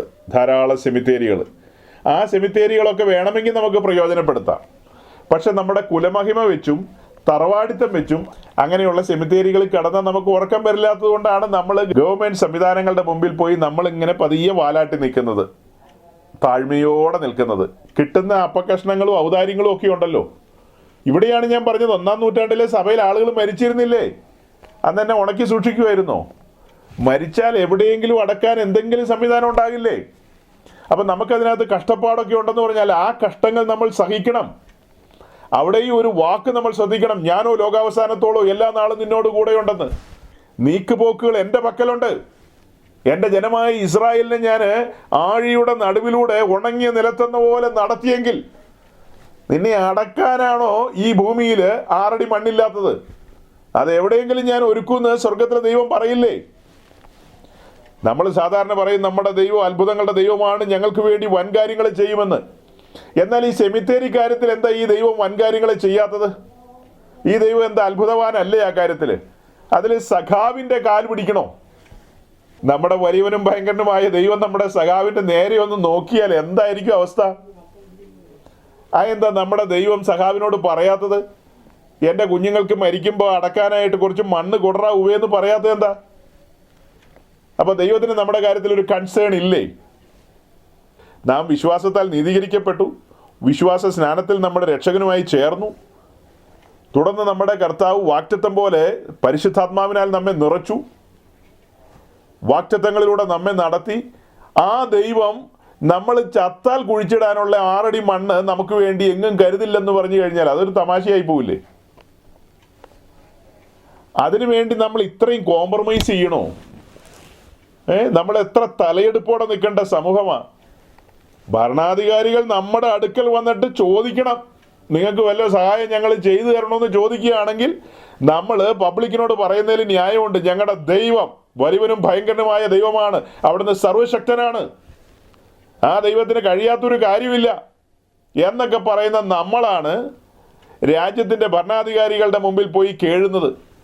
ഭരിക്കുന്നവരെ കാണാനായിട്ട് പോയ സീനിയർ ആയിട്ടുള്ള ആൾക്കാർ, മെമ്മോറാണ്ടം കൊടുക്കാൻ പോയവർ, അവർ ഒരുമിച്ച് കൂടിയിരുന്ന് ദൈവസന്നിധി കരയണമായിരുന്നു. ഞങ്ങളുടെ വിവിധങ്ങളായ ആവശ്യങ്ങളുണ്ട്, അതിൽ അവിടെ നിന്ന് നീക്കുപോക്കുകൾ നൽകണം. എൻ്റെ നീതിമാൻ വിശ്വാസത്താൽ ജീവിക്കുമെന്നല്ലേ പറയുന്നത്? അപ്പോൾ ആ വാക്യത്തിൻ്റെയൊക്കെ പ്രസക്തി എവിടെയാണ്? ആ വാക്യം നമ്മളൊന്നുമായിട്ട് ബന്ധപ്പെട്ടതല്ലേ? ആ വാക്യങ്ങൾ നമ്മളുമായി ബന്ധപ്പെട്ടതല്ലേ സഹോദരങ്ങളെ? എൻ്റെ നീതിമാൻ വിശ്വാസത്താലാണ് ജീവിക്കേണ്ടത്. അപ്പോൾ വിശ്വാസ ജീവിതത്തിന് ഇറങ്ങി തിരിച്ചിരിക്കുന്ന ആളുകൾ മറ്റാരുടെ അടുത്ത് അഭയം ചൊല്ലേണ്ട ആവശ്യമില്ല. പെന്തക്കോസ്തുകാരാണ് മറ്റ് ക്രൈസ്തവ സമൂഹങ്ങളെക്കാൾ ഏറ്റവും അധികം നിഴലും പൊരുളും ഒക്കെ പറയുന്ന ആളുകൾ.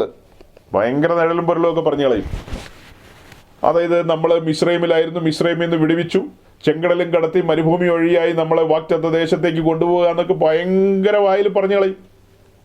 അങ്ങനെയെങ്കിൽ ഒരു ചോദ്യം ഞാൻ മുമ്പോട്ട് വെക്കുകയാണ്. ഇങ്ങനെ ഈ വഴിയാത്രയിൽ പോയപ്പോൾ ഇസ്രായേൽ ജനം ഏതെല്ലാം രാജാക്കന്മാരുടെ അടുത്ത് അഭയം ചോദിച്ചു ചെന്നു? 6 അടി മണ്ണിന് വേണ്ടിയും അല്ലെങ്കിൽ എന്തെങ്കിലും കാര്യത്തിന് വേണ്ടി അവർ യഹോവയായ ദൈവത്തെ അല്ലാതെ മറ്റെന്തെങ്കിലും കാര്യത്തിൽ ആശ്രയിക്കാനായിട്ട് പോയോ? ഈ ഭൂമിയിൽ അവർ സഞ്ചരിച്ചു പോയ വഴിയിൽ അവർ വെള്ളം കുടിച്ചിട്ടുണ്ട്, കിടന്നുറങ്ങിയിട്ടുണ്ട്, പല കാര്യങ്ങളും അവർക്ക് വേണ്ടി ദൈവം അനുവദിച്ചിട്ടുണ്ട്. അതല്ലാതെ പോയ രാജ്യങ്ങളിലെ ഭരണാധികാരികളുടെ അടുക്കൽ ചെന്നിട്ട് ഞങ്ങൾക്ക് ഇന്ന കാര്യങ്ങളൊക്കെ ചെയ്തു തരണമെന്ന് പറഞ്ഞൊന്നും അവർ പോയില്ല. അവർ ദൈവത്തിൽ ആശ്രയിച്ചു പോയി. ദൈവം അവരെ നടത്തി വാഗ്ദത്ത ദേശത്ത് എത്തിച്ചു. അപ്പോൾ എല്ലാ കാര്യങ്ങളും അങ്ങനെ തന്നെയാണോ എടുക്കുന്നതെന്ന് ചോദിച്ചാൽ ഞാനൊന്ന് ചിന്തിക്കാൻ വേണ്ടി പറഞ്ഞതേ ഉള്ളൂ. നമ്മളിവിടെയുള്ള സംവിധാനങ്ങളുമായിട്ട് സഹകരിക്കരുതെന്നൊന്നും അല്ല ഈ പറഞ്ഞതിൻ്റെ സാരം. നമ്മൾ കണ്ടമാന ഉത്കണ്ഠയിലേക്ക് പോകേണ്ട കാര്യമില്ലെന്നാണ് പറയുന്നത്. നമ്മൾ കണ്ടമാന ഉത്കണ്ഠയിലേക്ക് ഇങ്ങനെയുള്ള കാര്യത്തിലൊന്നും പോകേണ്ട കാര്യമില്ല. ആ ശുശ്രൂഷകൻ പിന്നീട് എഴുതിയിരിക്കുന്ന ഒരു കാര്യം, പെന്തക്കോസ്തുകാർക്ക് റേഷൻ കാർഡില്ലേ? മറ്റൊരു ശുശ്രൂഷകനോട് ചോദിക്കുന്നതാണ്. ആ ശുശ്രൂഷകൻ പറയുമായിരുന്നു, നമുക്ക് ദൈവത്തിൽ മാത്രം ആശ്രയിച്ചാൽ മതി, നമ്മളൊരു മതസംവിധാനമായിട്ട് മാറണ്ട, നമ്മൾ മറ്റ് രീതിയിലേക്കൊന്നും പോകേണ്ട കാര്യമില്ലെന്നൊക്കെ പറഞ്ഞപ്പോൾ ഇദ്ദേഹം ഗുണദോഷിക്കുന്നതാണ്. പെന്തക്കോസ്തുകാർക്ക് റേഷൻ കാർഡില്ലേ, ആധാർ കാർഡില്ലേ, കുടിവെള്ള കണക്ഷൻ ഇല്ലേ, മറ്റ് പലതരം കണക്ഷൻസ് ഇല്ലേ, ആശുപത്രിയിൽ പോകുന്നില്ലേ, അങ്ങനെ കൊറോണ കാലത്ത് കിറ്റ് വാങ്ങിയില്ലേ? ഇതെല്ലാം ശരിയാണെങ്കിൽ ഈ സമൂഹത്തെ സർക്കാർ മറ്റ് ആനുകൂല്യങ്ങൾക്ക് പരിഗണിച്ചെങ്കിൽ അത് അംഗീകരിക്കണം. അതാണ് അദ്ദേഹം പറയുന്നത്. സഹോദരങ്ങളെ, ഗവൺമെൻറ് നമുക്ക് വേണ്ടിയിട്ട് എന്തെങ്കിലും കാര്യങ്ങൾ ചെയ്യുന്നു എന്ന് അറിഞ്ഞു കഴിഞ്ഞാൽ ഉടനെ നമ്മൾ ഗവൺമെൻറ്റിനോട് പറയാണ്, ഞങ്ങൾ ഒരിക്കലും ഇത് സ്വീകരിക്കില്ല, ഞങ്ങൾ ഗവൺമെൻറ് ഉണ്ടാക്കുന്ന ബസ്സിൽ കയറില്ല, ഗവൺമെൻറ്റിൻ്റെ ആശുപത്രിയിൽ നിന്ന് ഞങ്ങൾ ആ മരുന്ന് മേടിക്കില്ല എന്ന് നമ്മൾ ആരെങ്കിലും പറയുമോ? ഇപ്പോൾ ഈ പറയപ്പെട്ട കാര്യങ്ങളൊക്കെ വെറും ബാലിശമായ കാര്യങ്ങളാണ്. ഇതൊക്കെയാണോ ഒരു ശുശ്രൂഷകൻ ചിന്തിക്കേണ്ടത്? ശുശ്രൂഷകൻ എന്നൊക്കെ പറഞ്ഞു കഴിഞ്ഞാൽ എത്ര ഔന്നത്യത്തിൽ ചിന്തിക്കേണ്ടവനാ. ഈ രാജ്യത്തെ MLA-മാരും MP-മാരൊക്കെ ചിന്തിക്കുന്നതിനും അതിലപ്പുറമാണ് കർത്തൃദാസന്മാർ ചിന്തിക്കേണ്ടത്. അവർ ഇളകാത്ത രാജ്യത്തിൻ്റെ പ്രതിനിധികളാണ്. അവർ പരിശുദ്ധാത്മാവിനെ പ്രാപിച്ചവരാണ്, വെളിപ്പാടിൽ സഞ്ചരിക്കുന്നവരാണ്, വചനനിശ്ചയമുള്ളവരാണ്, മേലാൽ സംഭവിക്കാനുള്ള കാര്യങ്ങളെക്കുറിച്ചൊക്കെ ബോധ്യമുള്ളവരാണ്. അവർ ചോദിക്കുന്ന ചോദ്യമാണ്, ഗവൺമെൻറ് ഇങ്ങനെയുള്ള കാര്യങ്ങളൊക്കെ അനുവദിച്ചു കഴിഞ്ഞാൽ വേണ്ടാന്ന് പറയുമെന്ന്. നമ്മൾ ഇത്രയും നേരം പറഞ്ഞതിൻ്റെ രത്നം ചുരുക്കം എന്താ? ഗവൺമെൻറ് നമുക്ക് വേണ്ടി പല കാര്യങ്ങളും സംവിധാനം ചെയ്യുന്നുണ്ട്. ആ കാര്യങ്ങളൊക്കെ അതാതിൻ്റെ സമയത്ത് നമുക്ക് ലഭിക്കില്ലേ?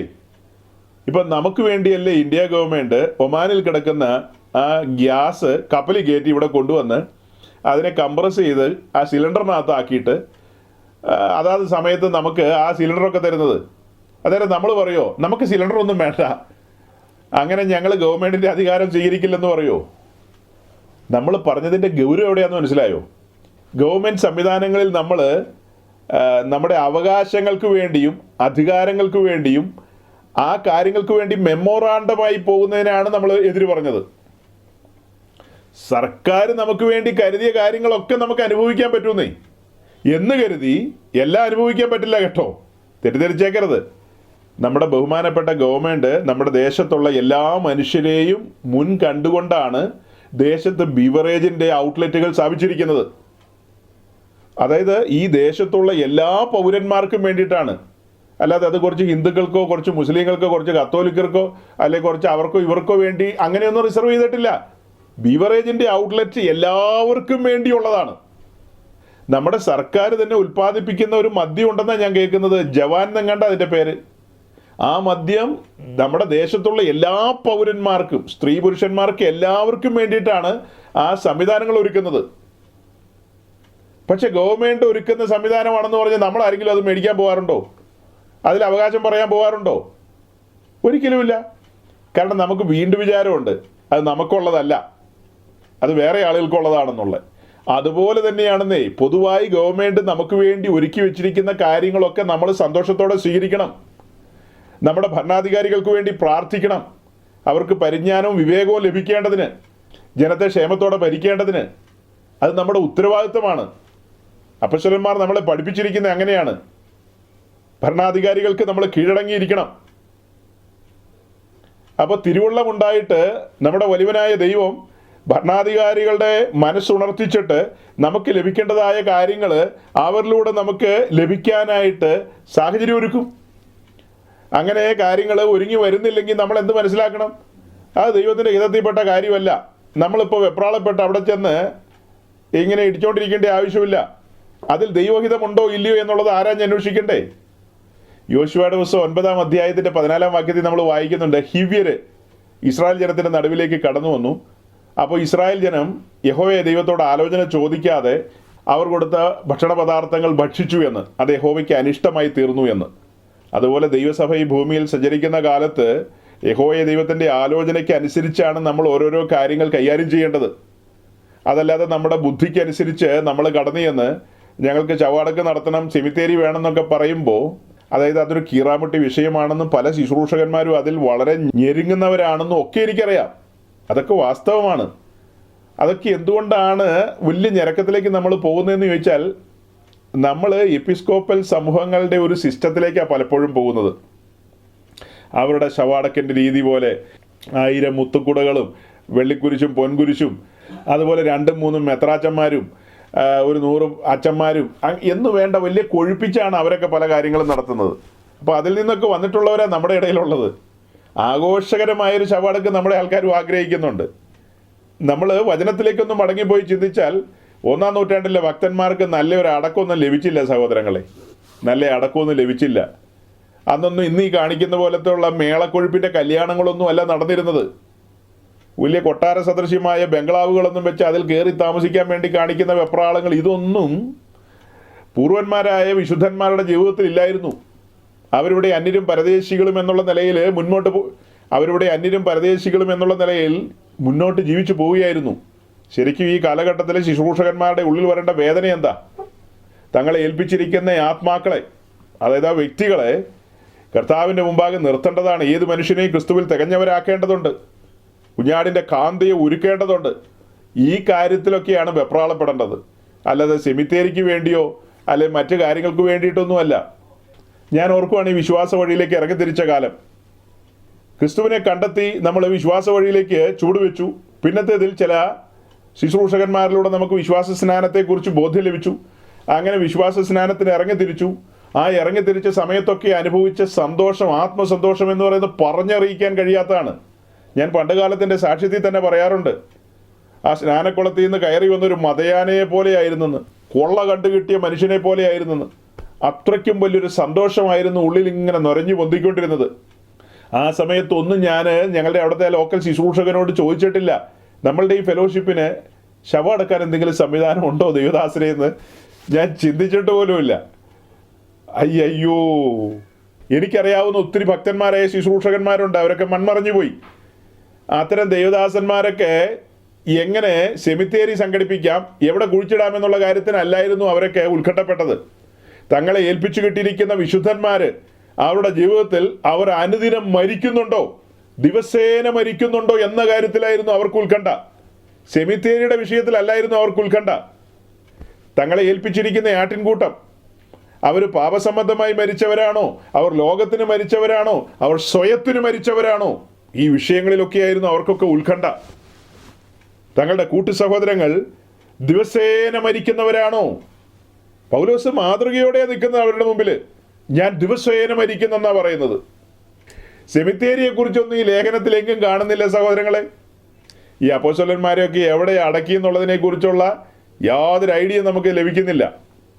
മോശയുടെ ശവടക്കിനെ കുറിച്ച് തന്നെ ബൈബിളിലുണ്ട്. അത് എവിടെയാന്ന് ഇസ്രായേലിനോട് പോലും പറഞ്ഞു കൊടുത്തിട്ടില്ല. കാരണം അവരവിടെ പിന്നെ അതൊരു വലിയ സംഭവമാക്കി മാറ്റും. ഖബറിങ്കിലേക്ക് ജനത്തെ ആകർഷിക്കും, എന്നിട്ട് അവിടെ പണ്ടാരക്കുറ്റി വയ്ക്കും. അതൊന്നാമത്തെ വിഷയം. രണ്ടാമത്തെ കാര്യം എന്ന് വെച്ചാൽ അവർ മരണത്തിനോ ഈ പറഞ്ഞ അടക്കത്തിനോ ഒന്നും വലിയ പ്രാധാന്യം കൊടുത്തില്ലെന്നേ. നമ്മൾ പറയാറില്ലേ ശവസംസ്കാര ശുശ്രൂഷ എന്നൊക്കെ. അങ്ങനെ ഒരു ശുശ്രൂഷയെക്കുറിച്ച് ഈ ബൈബിളിൽ എവിടെയെങ്കിലും ഉണ്ടോ? ആ കാലത്ത് ഭക്തന്മാർ മരിച്ചു കഴിഞ്ഞാൽ അവർക്കൊരു പ്രത്യാശയുണ്ട്.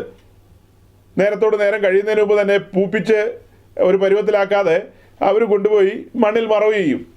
അതിന് ലൈവ് സ്ട്രീമിങ്ങോ മാറത്തടിക്കുന്നതൊക്കെ നാട്ടുകാരെ കാണിക്കാൻ പാകത്തിനുള്ള പരിപാടിയൊന്നും അന്നില്ല. അങ്ങനെ കണ്ടമാനം മാറത്തടിയൊന്നും ഇല്ലെന്നേ. അവർ വളരെ സന്തോഷത്തോടു കൂടി, ദുഃഖം ഉണ്ടായിരിക്കും ഉള്ളിൽ, പക്ഷേ ലോകത്തിൻ്റെ മുമ്പിൽ അവർക്ക് കാണിക്കാനുണ്ട് ഞങ്ങളുടെ പ്രത്യാശ വലുതാണ്. ഞങ്ങൾ ഇറങ്ങി തിരിച്ചിരിക്കുന്ന കുഞ്ഞുകളിയല്ല. ഞങ്ങളുടെ പ്രിയപ്പെട്ടവൻ ഇപ്പോൾ ഞങ്ങളെ വിട്ടുപോയി.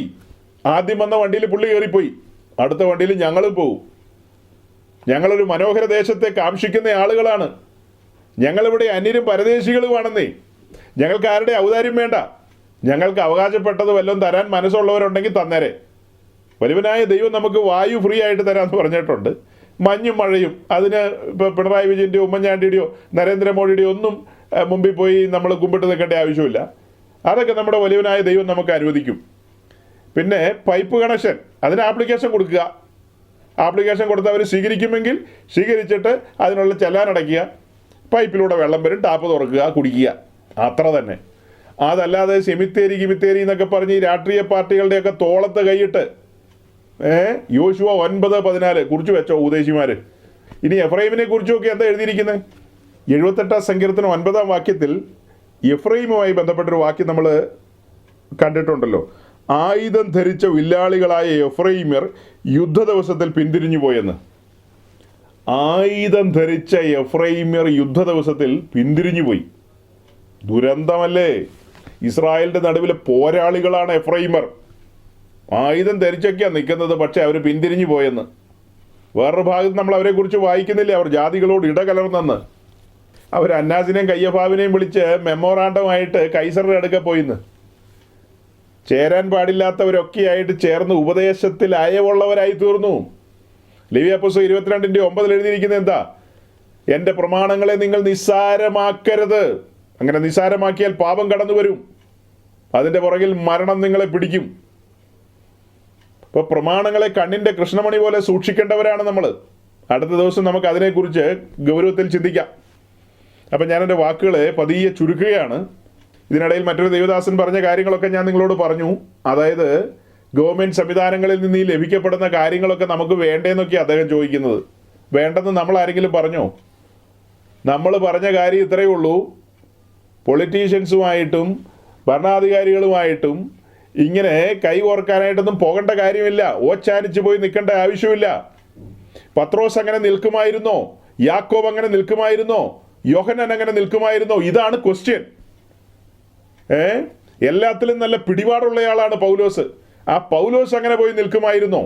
പൗലോസ് അങ്ങനെ എവിടെയെങ്കിലും പോയി നിന്നിട്ടുണ്ടോ? പിന്നെ ആളുകൾ സാധാരണ പറഞ്ഞുകൊണ്ട് വരുന്നൊരു കാര്യമാണ് പൗലോസ് കൈസറെ അഭയം ചൊല്ലിയെന്ന്. കൈസറെ അഭയം ചൊല്ലുക എന്നൊക്കെ പറയുന്നതിൻ്റെ അർത്ഥമൊന്നും അറിയാൻ മേലാതെയാണ് പലരും അതിനെക്കുറിച്ചൊക്കെ പറഞ്ഞു വരുന്നത്. പൗലോസ് ആ സമയത്ത് കൈസരിയയിലെ ജയിലിലായിരുന്നു. അവിടുത്തെ അധികാരികളോട് പൗലോസ് പറയുകയാണ്, എനിക്കൊരു അപ്പീലുണ്ട്. എൻ്റെ കാര്യത്തിന് ഇവിടെ ഒരു തീർപ്പില്ലെങ്കിൽ ഞാൻ മേൽക്കോടതിയിൽ അപ്പീൽ കൊടുക്കുകയാണ്. മേൽക്കോടതിയിൽ അപ്പീൽ കൊടുക്കുന്നതിന് പറയുന്നതാണ് കൈസറെ അഭയം ചൊല്ലുക എന്ന്. അല്ലാതെ കൈസറെ ഞാനിതാ നെടുമ്പാട് വീഴുന്നു, ദയവുണ്ടായിട്ട് എന്നെ ജയിലിൽ നിന്ന് പുറത്തിറക്കി വിടണം എന്നൊന്നും അല്ല പൗലോസ് പറഞ്ഞത്. താൻ മേൽക്കോടതിക്ക് ഒരു അപേക്ഷ കൊടുക്കുകയാണ്. തൻ്റെ ഹർജി അവിടെ തീർപ്പാക്കണം, കൈസറുടെ കോടതിയിൽ തീർപ്പാക്കണം. അതാണ് സുപ്രീം കോടതി. കൈസരയിലുള്ള ലോക്കൽ കോടതിയിൽ നിന്ന് അദ്ദേഹം കേസ് അങ്ങോട്ട് ഷിഫ്റ്റ് ചെയ്യണമെന്നാണ് പറയുന്നത്. അങ്ങനെയാണ് പൗലോസ് റോമിലേക്ക് വരുന്നത്. അതൊരു ദൈവനിയോഗം കൂടെ ആയിരുന്നു. പൗലോസ് റോമൻ കാരാഗ്രഹത്തിൽ 2 വർഷക്കാലം കിടക്കണമെന്നുള്ളത് സ്വർഗം നിശ്ചയിച്ചതാ. ആര് പിണറായി വിജയന് മെമ്മോറാണ്ടം കൊടുത്തിട്ടും കാര്യമില്ല. കിടക്കണമെന്ന് സ്വർഗത്തിലെ ദൈവം നിർണയിച്ചതാണെങ്കിൽ അത് കിടന്നേ ഒക്കൂ. കാരണം കൈസറുടെ അരമനയിൽ നിന്നൊക്കെ ചിലരെ കൂടെ പുറത്തു കൊണ്ടുവരുവാനുണ്ട്. കൈസറുടെ അരമനയിലേക്കും കാരാഗ്രഹത്തിലേക്കും ഒക്കെ സുവിശേഷ സന്ദേശം കടന്നു ചെല്ലേണ്ടതുണ്ട്. ദൈവത്തിൻ്റെ പദ്ധതിയാണത്. പദ്ധതികളെ തകിടം മറിക്കാൻ ആരെങ്കിലും കൊണ്ട് പറ്റുമോ? ഒരിക്കലും പറ്റത്തില്ല. അന്നുള്ള ശുശ്രൂഷകര്, അന്നുള്ള അപ്പോസ്തലന്മാരെല്ലാം ദൈവഹിതത്തിന് വിധേയപ്പെട്ട് ദൈവശബ്ദം കേട്ട് അതിനനുസരിച്ച് ഏൽപ്പിച്ചു കൊടുത്തവരാണ്. നിന്റെ ഇഷ്ടം നടക്കട്ടെ എന്നുള്ളതായിരുന്നു അവരുടെ എല്ലാ കാലത്തെയും പ്രതിജ്ഞ എന്ന് പറയുന്നത്. പക്ഷെ ഇന്ന് നമ്മൾ ഒത്തിരി അകന്നുപോയി സഹോദരങ്ങളെ. നമ്മളും നമ്മുടെ ശുശ്രൂഷകരും, ഞാൻ ഉൾപ്പെടെയുള്ളവരെ ചേർത്ത് വെച്ച് തന്നെ അങ്ങ് പറയാം, നമ്മൾ വളരെയധികം അകന്നുപോയി. നമ്മൾ പലതിൻ്റെയും മുമ്പിൽ പോയി കുമ്പിടുന്നൊരു കാലമാണ്. അപ്പോൾ ഇത് കേൾക്കുമ്പോൾ ഉപദേശിമാർ ചാടിക്കേറി വരും കടിക്കാനായിട്ട്. നമുക്ക് അവകാശപ്പെട്ടതല്ലേ എന്ന്. നമുക്ക് അവകാശപ്പെട്ടത് റിലീസ് ചെയ്ത് തരുന്നത് സ്വർഗത്തിലെ ദൈവമാണ്. നമ്മുടെ കയ്യിലുള്ള ആയുധം എന്ന് പറയുന്നത് പ്രാർത്ഥനയാണ്. ഇന്നലകളിൽ കത്തോലിക്കരെ യാക്കോബക്കാരെയൊക്കെ പറഞ്ഞ് പേടിപ്പിച്ച അങ്ങനെയല്ലേ? ഇപ്പം ഈ കാര്യത്തിലേക്ക് വരുമ്പോൾ പ്രാർത്ഥന ഇല്ലേ? മരിച്ചവർ ഉയർക്കുന്നു, ഇതാ കുഷ്ഠരോഗികൾ സൗഖ്യമാകുന്നു, ആംബുലൻസുകൾ തിരിച്ചു പോകുന്നു എന്നൊക്കെ പറഞ്ഞ് വിളംബരം ചെയ്തവരല്ലേ നമ്മൾ? ഒരു സെമിത്തേരിയുടെ കാര്യത്തിൽ ദൈവത്തിന് അത്ഭുതം പ്രവർത്തിക്കാൻ കഴിയില്ലേ? ഒരു സഭാഗോളിൻ്റെ കാര്യത്തിൽ ദൈവത്തിന് അത്ഭുതം പ്രവർത്തിക്കാൻ കഴിയില്ലേ? ദൈവം പ്രവർത്തിക്കുന്നില്ലെങ്കിൽ അതിൻ്റെ പിന്നിൽ എന്തെങ്കിലും കാരണമുണ്ടെന്ന് ഉപദേശിമാർ തിരിച്ചറിയണം. കാരണമില്ലാതെയല്ല ദൈവം പ്രവർത്തിക്കാതിരിക്കുന്നത്. നമ്മുടെ കാര്യപരിപാടികൾ ദൈവത്തിന് പ്രസാദകരമല്ലെന്നേ.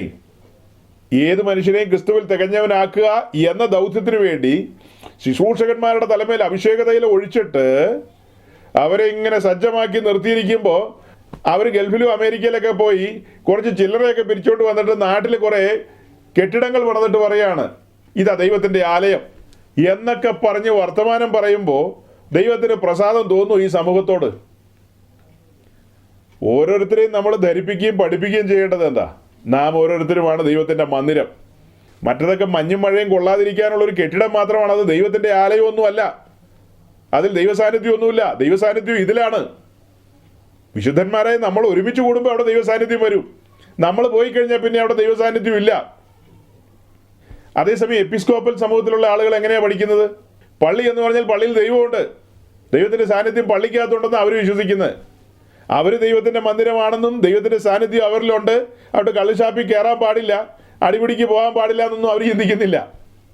അതിന് മാന്താൻ പാടില്ലെന്നോ കൈക്കൂലി വാങ്ങാൻ പാടില്ലെന്നോ കള്ളസാക്ഷ്യം പറയാൻ പാടില്ലെന്നോ ഒന്നും അവർ ചിന്തിക്കുന്നില്ല. കാരണം എന്താ? അങ്ങനെ ഒരു ബോധ്യം അവർക്കില്ല. അവർ പള്ളി കണ്ട കുരിശു വരയ്ക്കും, അവിടെ ദൈവം ഇരിപ്പുണ്ട്, അത്ര തന്നെ. അതാണ് അവരുടെ സങ്കല്പം. അതിൽ നിന്നൊക്കെ എത്ര വിപ്ലവകരമായ വെളിപ്പാട് ലഭിച്ച മനുഷ്യരാണ് നമ്മൾ.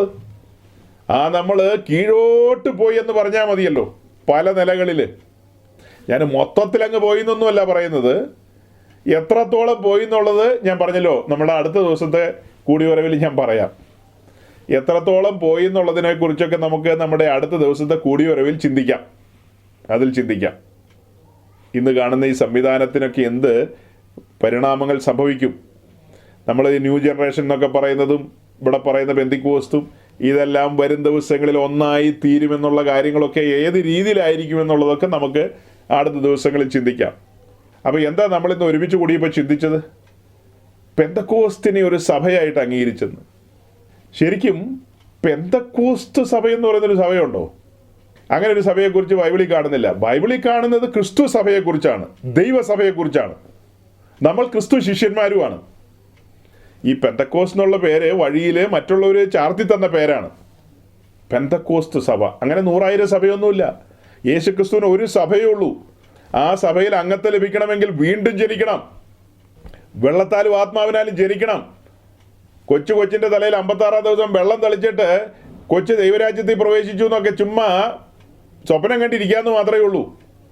കർത്താവിൻ്റെ സഭയുടെ ഭാഗമാകണമെങ്കിൽ അതിന് പ്രൊസീജിയറുണ്ട്. പർവ്വതത്തിലെ മാതൃക പ്രകാരം നാം ആ പ്രൊസീജിയറിന് കീഴിലേക്ക് വന്നു കഴിഞ്ഞാൽ ദൈവസഭയുടെ ഭാഗമാകാം. അല്ലെങ്കിൽ മറ്റൊരു പേരാ പറഞ്ഞത്, ക്രിസ്തു സഭ. ആ ആൾക്കാരെ പബ്ലിക് പിന്നെ വിളിച്ചിരുന്നു ക്രിസ്ത്യാനികൾ എന്നുള്ള നിലയിൽ. അപ്പോസ്തലന്മാരത് അംഗീകരിക്കുകയും ചെയ്തിരുന്നു. ക്രിസ്ത്യാനിയായിട്ട് കഷ്ടം സഹിക്കേണ്ടി വന്നാലും സാരമില്ല, സന്തോഷിക്കണമെന്നൊക്കെ അപ്പോസ്തലനായ പത്രോസ് പറഞ്ഞിരുന്നു. അന്ത്യോക്യയിൽ വെച്ചാണ് ശിഷ്യന്മാർക്ക് ക്രിസ്ത്യാനികൾ എന്നുള്ള പേര് ലഭിച്ചത്. അത് നമുക്കൊക്കെ അറിയാം. അപ്പോൾ ക്രിസ്തീയ സഭ ആരംഭിച്ച സമയത്ത് ഇതിനൊരു അഫിലിയേഷൻ എവിടെ നിന്നാണ് കിട്ടിയത്? വലിയൊരു ചോദ്യം ഞാൻ നിങ്ങളുടെ മുമ്പാകെ വെച്ചുകൊണ്ട് അവസാനിപ്പിച്ചേക്കാം. ക്രിസ്തീയ സഭ ആരംഭിച്ച സമയത്ത് ഇതിനൊരു അഫിലിയേഷൻ വേണമല്ലോ, എവിടെയെങ്കിലും രജിസ്റ്റർ ചെയ്യണ്ടേ? അപ്പോൾ അന്ന് സൊസൈറ്റി ആക്ട് അനുസരിച്ചാണോ രജിസ്റ്റർ ചെയ്ത്, അതെയോ ട്രസ്റ്റ് എന്നുള്ള നിലയിലാണോ രജിസ്റ്റർ ചെയ്ത്? 12 അപ്പോസ്തലന്മാരും കൂടെ ഒരു ട്രസ്റ്റ് എന്നുള്ള നിലയിലാണോ അന്ന് കൈകാര്യം ചെയ്തത്? അങ്ങനെയൊക്കെ ആയിരിക്കും സഹോദരങ്ങളെ.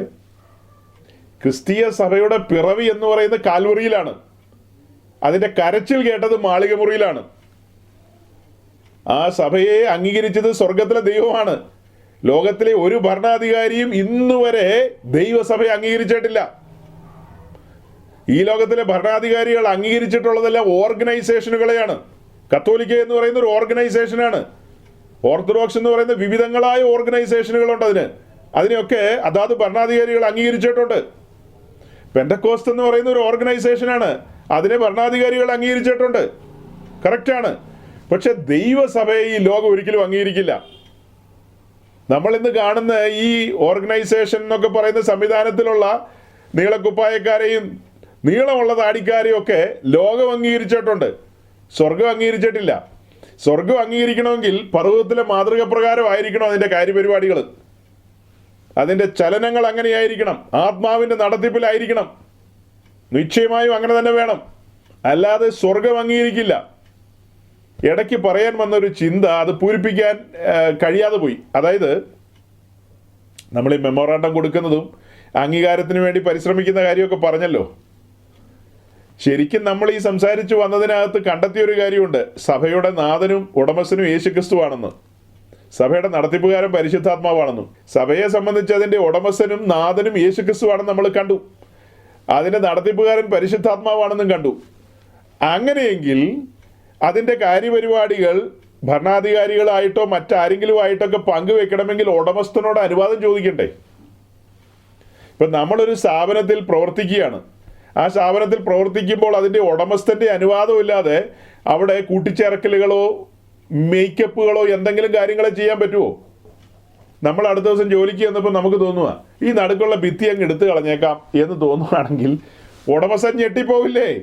അയാളുടെ അനുവാദമില്ലാതെ ഒരു കാര്യം അവിടെ കുറയ്ക്കാനോ കൂട്ടാനോ കഴിയില്ല.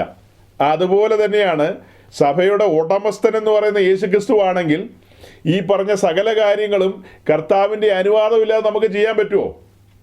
പിന്നെ ഇങ്ങനെ പറയാം, കർത്താവിൻ്റെ അനുവാദത്തോടു കൂടി തന്നെയാണ് ഞങ്ങൾ അദ്ദേഹത്തോട് അപേക്ഷിച്ചതെന്ന് പറയാം. നമ്മുടെ കർത്താവ് ആരുടെയെങ്കിലും മുമ്പിൽ അപേക്ഷിക്കാൻ നിൽക്കുവോ? ഒന്ന് ചിന്തിച്ചു നോക്കിയേ. എനിക്ക് ആലോചിച്ചിട്ടത് കൂട്ടിയാൽ കൂടുന്നില്ല കേട്ടോ. നമ്മുടെ വലിയവനായ ദൈവം ഈ ലോകത്തിലെ ഏതെങ്കിലും ഭരണാധികാരിയുടെ മുമ്പിൽ ഒരു അപേക്ഷയുമായിട്ട് നിൽക്കുമോ? ഒരിക്കലുമില്ല. നമ്മളോട് പറഞ്ഞിരിക്കുന്നത് ഉള്ളത് കൊണ്ട് തൃപ്തിപ്പെടാനാണ്. ലോകത്തിൽ നിങ്ങൾക്ക് കഷ്ടമുണ്ടെന്നാണ് പറഞ്ഞിരിക്കുന്നത്. ചിലപ്പോൾ സെമിത്തേരി ഉണ്ടാകില്ല, അറബിക്കടലിൽ വലിച്ചെറിയേണ്ടി വരും. ഈ ഭൂമിയിലെ മനുഷ്യർ പറയാണ്, പെന്തിക്കോസ്തുകാരെ ഇവിടെ ഒരു മണ്ണിലും അടക്കില്ലെന്ന് പറഞ്ഞു കഴിഞ്ഞാൽ നമുക്ക് ഓപ്ഷൻ ഉണ്ടെന്ന് ഞാൻ തരും. നമ്മൾ അറബിക്കടലിൽ വലിച്ചെറിയും. അതിനെന്നാ കുഴപ്പം? കാഹളം ധ്വനിക്കുമ്പോൾ സമുദ്രം തന്നിലുള്ളവരെ ഏൽപ്പിച്ചു കൊടുക്കും. തല കുനിക്കാൻ പാടില്ല കർത്താവിൻ്റെ അഭിഷിക്തന്മാര്, തൻ്റെ ജനവും. ഈ ലോകത്തിലെ ഏറ്റവും തലയെടുപ്പുള്ള സംവിധാനം ദൈവസഭയാണ്. ഇന്ന് ഈ ലോകത്തിൽ യഹൂദന്മാരുണ്ട്, ജാതികളുണ്ട്, അടുത്തത് ദൈവസഭയുണ്ട്. ഇതിൻ്റെ എല്ലാം മകുടം പോലെ നിൽക്കുന്നതാണ് ദൈവസഭ. ദൈവസഭ ഒരിക്കലും തലകുനിക്കാൻ പാടില്ല, ഓച്ചാനിച്ച് നിൽക്കാൻ പാടില്ല. പക്ഷെ നമ്മൾ താഴ്മയുള്ളവരും വിനയമുള്ളവരും ചിലപ്പോൾ ഉടുതുണിക്ക് മറുതുണിയില്ലാത്തവരുമായിരിക്കും, കിടപ്പാടമില്ലാത്തവരൊക്കെ ആയിരിക്കും. 1 കൊരിന്ത്യർ ലേഖനം 4:11 വെച്ചാൽ ഞാനീ പറഞ്ഞത്. ഇതൊന്നും ചിലപ്പോൾ കാണില്ലായിരിക്കാം, പക്ഷെ തല കുനിക്കാൻ പാടില്ല. നമ്മൾ ആരെന്ന് തിരിച്ചറിയണം. നമ്മുടെ ഉള്ളിൽ വസിക്കുന്നവൻ ആരാ? നമ്മൾ മെമ്മോറാണ്ടമായി പോയി കുനിഞ്ഞു നിൽക്കുമ്പോൾ നമ്മുടെ ഉള്ളിലിരിക്കുന്ന പരിശുദ്ധാത്മാവ് തേങ്ങുകയാണ്. ഓർത്തോണം, നമ്മുടെ ഉള്ളിൽ വസിക്കുന്ന പരിശുദ്ധാത്മാവ് തേങ്ങുകയാണ്. സീനിയർ ശുശ്രൂഷകന്മാർക്ക് എന്നീ വെളിപ്പാട് ലഭിക്കും. നമ്മൾ ഒന്നിനെക്കുറിച്ചും വിചാരപ്പെടേണ്ടവരല്ലല്ലോ. നമ്മൾ ഭയങ്കര വിചാരക്കാരാണെങ്കിൽ എങ്ങനെയാണ് നമ്മുടെ മുമ്പിൽ വരുന്ന വിശ്വാസികളോട് വിചാരപ്പെടേണ്ടെന്ന് പറയുന്നത്? നമ്മൾ വിചാരം കൊണ്ടാണല്ലോ മെമ്മോറാണ്ടമായിട്ട് പോയത്. നമുക്ക് കിട്ടേണ്ട അവകാശമൊന്നും ലഭിക്കുന്നില്ല എന്നുള്ളതാണല്ലോ നമ്മുടെ വെപ്രാളത്തിൻ്റെ കാരണം. അവിടെയൊക്കെയാണ് ഈ വചനം നമ്മൾ അപ്ലൈ ചെയ്യുന്നില്ലെന്നുള്ളതിൻ്റെ തെളിവ്. ഇന്നലകളിൽ നമ്മൾ ഒത്തിരി വർത്തമാനമൊക്കെ പറഞ്ഞു, പക്ഷേ കാര്യത്തോടടുത്ത് വന്നപ്പോഴത്തേക്കും നമ്മൾ ശേഷം മനുഷ്യരെ പോലെ തന്നെയായി മാറി. ഒരു വിഷയം വരുമ്പോൾ കാത്തലിക്സും ഓർത്തഡോക്സും ഒക്കെ എങ്ങനെയാണോ ആക്ട് ചെയ്യുന്നത് സെയിം പോലെ തന്നെയല്ലേ പെന്തിക്കോസുകാരും. ഇപ്പോൾ എന്തെങ്കിലും വ്യത്യാസമുണ്ടോ പെന്തിക്കോസുകാർക്ക്? വേർപെട്ട ജനമെന്നും വേറിട്ട് ജീവിക്കുന്നവരെന്നും എല്ലാവരുമായിട്ട് സഹവർത്തിച്ചാൽ നമ്മൾ ജീവിക്കുന്നതെങ്കിലും പല കാര്യത്തിലും നമുക്ക് വ്യത്യസ്തതയുണ്ടായിരുന്നു. നമ്മുടെ ഇടയിൽ ഡിവോഴ്സ് എന്ന് പറയുന്നൊരു കാര്യം കേട്ടുകേഴ്വി പോലും ഇല്ലായിരുന്നു. നമ്മുടെ ഇടയിൽ നിന്ന് ആരും കച്ചേരിയിൽ കേസും കൂട്ടമായിട്ട് പോവില്ലായിരുന്നു. അങ്ങനെ പല കാര്യങ്ങളെക്കുറിച്ച് പറയാനുണ്ട്. ഈ ലോകത്തിലുള്ള ഏതെങ്കിലും ഒരു അക്രൈസ്തവനായ മനുഷ്യൻ്റെ അവൻ്റെ സ്ഥാപനത്തിൻ്റെ പണപ്പെട്ടി പൂട്ടാതെ ഒരു പെന്തിക്കോസുകാരൻ്റെ മുമ്പിൽ തുറന്നിടാം, കണ്ണടച്ച് തുറന്നിട്ടിട്ട് പോവാം. ഇപ്പം പറ്റുമോ? പണ്ട് കാലത്ത് പെന്തിക്കോസുകാരുടെ അതിലൊക്കെ ആരെങ്കിലും മാന്തി എടുക്കുകയാണെങ്കിൽ, അതായത് ഒരടി മാന്തി എടുക്കുകയാണെങ്കിൽ അവർ പറയും 2 അടിയും കൂടി എടുത്തോളാൻ പറയും. ഇന്ന് ഒരടി മാന്താൻ പോയിട്ട് തൂമ്പ എടുക്കുന്നതിന് മുമ്പ് തന്നെ നമ്മൾ ബോംബ് പൊട്ടിച്ചിരിക്കും. കാരണം നമ്മൾ അവകാശങ്ങളിൽ ബോധവാന്മാരാണ്, അല്ലേ? നമുക്ക് നമ്മുടെ അവകാശം 80:20 അങ്ങനെയല്ല, 80-20 അല്ല, 50-50 അല്ലെ 40-60 അങ്ങനെയൊക്കെ അവകാശങ്ങളിൽ നമ്മൾ ഭയങ്കര ബോധവാന്മാരാണ്. അതേസമയം പുസ്തകം പറയുന്ന ഒത്തിരി അവകാശങ്ങളുണ്ട്, അതിനെക്കുറിച്ച് നമ്മൾ നമ്മുടെ സമൂഹവും കാര്യമായ ബോധവാന്മാരല്ലെന്നുള്ളത് എനിക്ക് മനസ്സിലായിട്ടുള്ളത്. എനിവേ, നമ്മൾ വളരെ വിചിത്രമായ നിലയിലാണ് കാര്യങ്ങളെ പറഞ്ഞത്. സാധാരണ ഒരു പെന്തക്കോസ്ത് ഉയുവിലൊന്നുമല്ല നമ്മൾ സംസാരിച്ചതിനകത്തൊക്കെ വിപ്ലവകരമായ ഒത്തിരി കാര്യങ്ങളുണ്ട്. അതിലൊരു പ്രധാനപ്പെട്ട കാര്യമാണ് നമ്മൾ മതത്തിൻ്റെ വക്താക്കളല്ല, ഒരു മതത്തിലും വിശ്വസിക്കുന്നില്ല. നമ്മൾ മതത്തിൽ നിന്നാണ് സ്വാതന്ത്ര്യം പ്രാപിച്ചു പുറത്തു വന്നതെന്നുള്ളത്. അടുത്തത്, നമ്മളുടെ ശുശ്രൂഷകന്മാർ ആളുകൾ മരിക്കുമ്പോൾ അടക്കുന്നതിനെക്കുറിച്ച് വെപ്രാളപ്പെട്ട് സെമിത്തേരി എന്ന് പറഞ്ഞ് പ്രാന്ത് പിടിക്കേണ്ട ആവശ്യമില്ല. അതൊരു ഗൗരവമാണ്, അതൊരു ഗൗരവമായ കാര്യമൊക്കെ തന്നെയാണെന്നേ. അപ്പോൾ തന്നെ തങ്ങളെ ഏൽപ്പിച്ചു കിട്ടിയിരിക്കുന്ന വിശുദ്ധന്മാരെ ദിവസേന മരിക്കുന്നവരാക്കി തീർക്കണം, ദിവസേന ക്രൂശിക്കപ്പെടുന്നവരാക്കി തീർക്കണം. അവർ ക്രിസ്തുവിൻ്റെ സെയിം ഇമേജിലേക്ക് വരേണ്ടതുണ്ട്. അങ്ങനെ അനവധി കാര്യങ്ങളുണ്ട്. ക്രിസ്തു എന്ന തലയോളം വളരേണ്ടതുണ്ട്, ദൈവത്തിൻ്റെ സകല നിറവിനോളം നിറയേണ്ടതുണ്ട്. അവർ ഇടുക്കുവാതിലും ഞെരുക്കമുള്ള വഴിയും കണ്ടെത്തേണ്ടതുണ്ട്. കാരണം അത് ചുരുക്കം പേരെ കണ്ടെത്തുന്നുള്ളൂ. അപ്പം നമ്മളിങ്ങനെ ഈ കാര്യങ്ങൾ പൊതുജന മധ്യത്തിലേക്ക് നമ്മുടെ മെസ്സേജ് പിന്നീട് പോകും. ഈ പറയപ്പെട്ട മെസ്സേജൊക്കെ കേൾക്കുന്ന ആളുകൾക്ക് പൂർണ്ണമായും എത്രത്തോളം ഉൾക്കൊള്ളാൻ കഴിയുമെന്ന് എനിക്കറിയില്ല. എങ്കിലും അവിടെ എല്ലാം ഉള്ളിൽ നമ്മൾ ഈ ചിന്തയാണ് വയ്ക്കുന്നത്. ഉൾക്കൊള്ളാൻ കഴിയുന്നവർ ഉൾക്കൊള്ളുക, അതല്ലാത്തവരത് തള്ളിക്കളയുക എന്നുള്ളതല്ലാതെ നമ്മൾ ഇവിടെ നമ്മുടെ ശുശ്രൂഷകരെയോ മറ്റ് കൂട്ടു സഹോദരങ്ങളെയോ ഒന്നും നിന്ദിക്കുന്ന രീതിയിൽ ഒരു കാര്യമല്ല പറയുന്നത്. നമ്മുടെ മുമ്പിൽ വെളിപ്പെട്ട് കിട്ടിയ ബോധ്യങ്ങൾ കൂട്ടു സഹോദരങ്ങൾ തിരിച്ചറിയാൻ പാകത്തിന് ഒരു പങ്കുവയ്ക്കൽ എന്നുള്ള നിലയിലാണ് നമ്മൾ ഈ മെസ്സേജ് പൂർത്തീകരിക്കപ്പെടുന്നത്, നമ്മൾ ഈ മെസ്സേജ് പൂർത്തിയാക്കുന്നത്. അപ്പോൾ നമ്മൾ വന്ന സമയം മുതൽ ദൈവത്തിൻ്റെ ആത്മാവ് നമ്മെ ഇത്രത്തോളം നടത്തി. ഈ പറഞ്ഞ കാര്യങ്ങളൊക്കെ നിങ്ങൾക്ക് എത്രത്തോളം ഉൾക്കൊള്ളാൻ കഴിയും ഇല്ലയോ എന്നുള്ളതൊക്കെ അടുത്ത ദിവസങ്ങളിൽ കൂടുതൽ നമുക്ക് ചിന്തിക്കാം. നിങ്ങളുടെ ചിന്തകൾ പിന്നത്തേതിൽ എന്നെ അറിയിക്കുക. നമുക്ക് ആ കാര്യത്തിൽ കൂടുതൽ മുൻപോട്ട് പോകാം. ഈ വചനങ്ങളാൽ ദൈവം നിങ്ങളെ സഹായിക്കട്ടെ. ദൈവം നിങ്ങളെ അനുഗ്രഹിക്കട്ടെ. Thank you.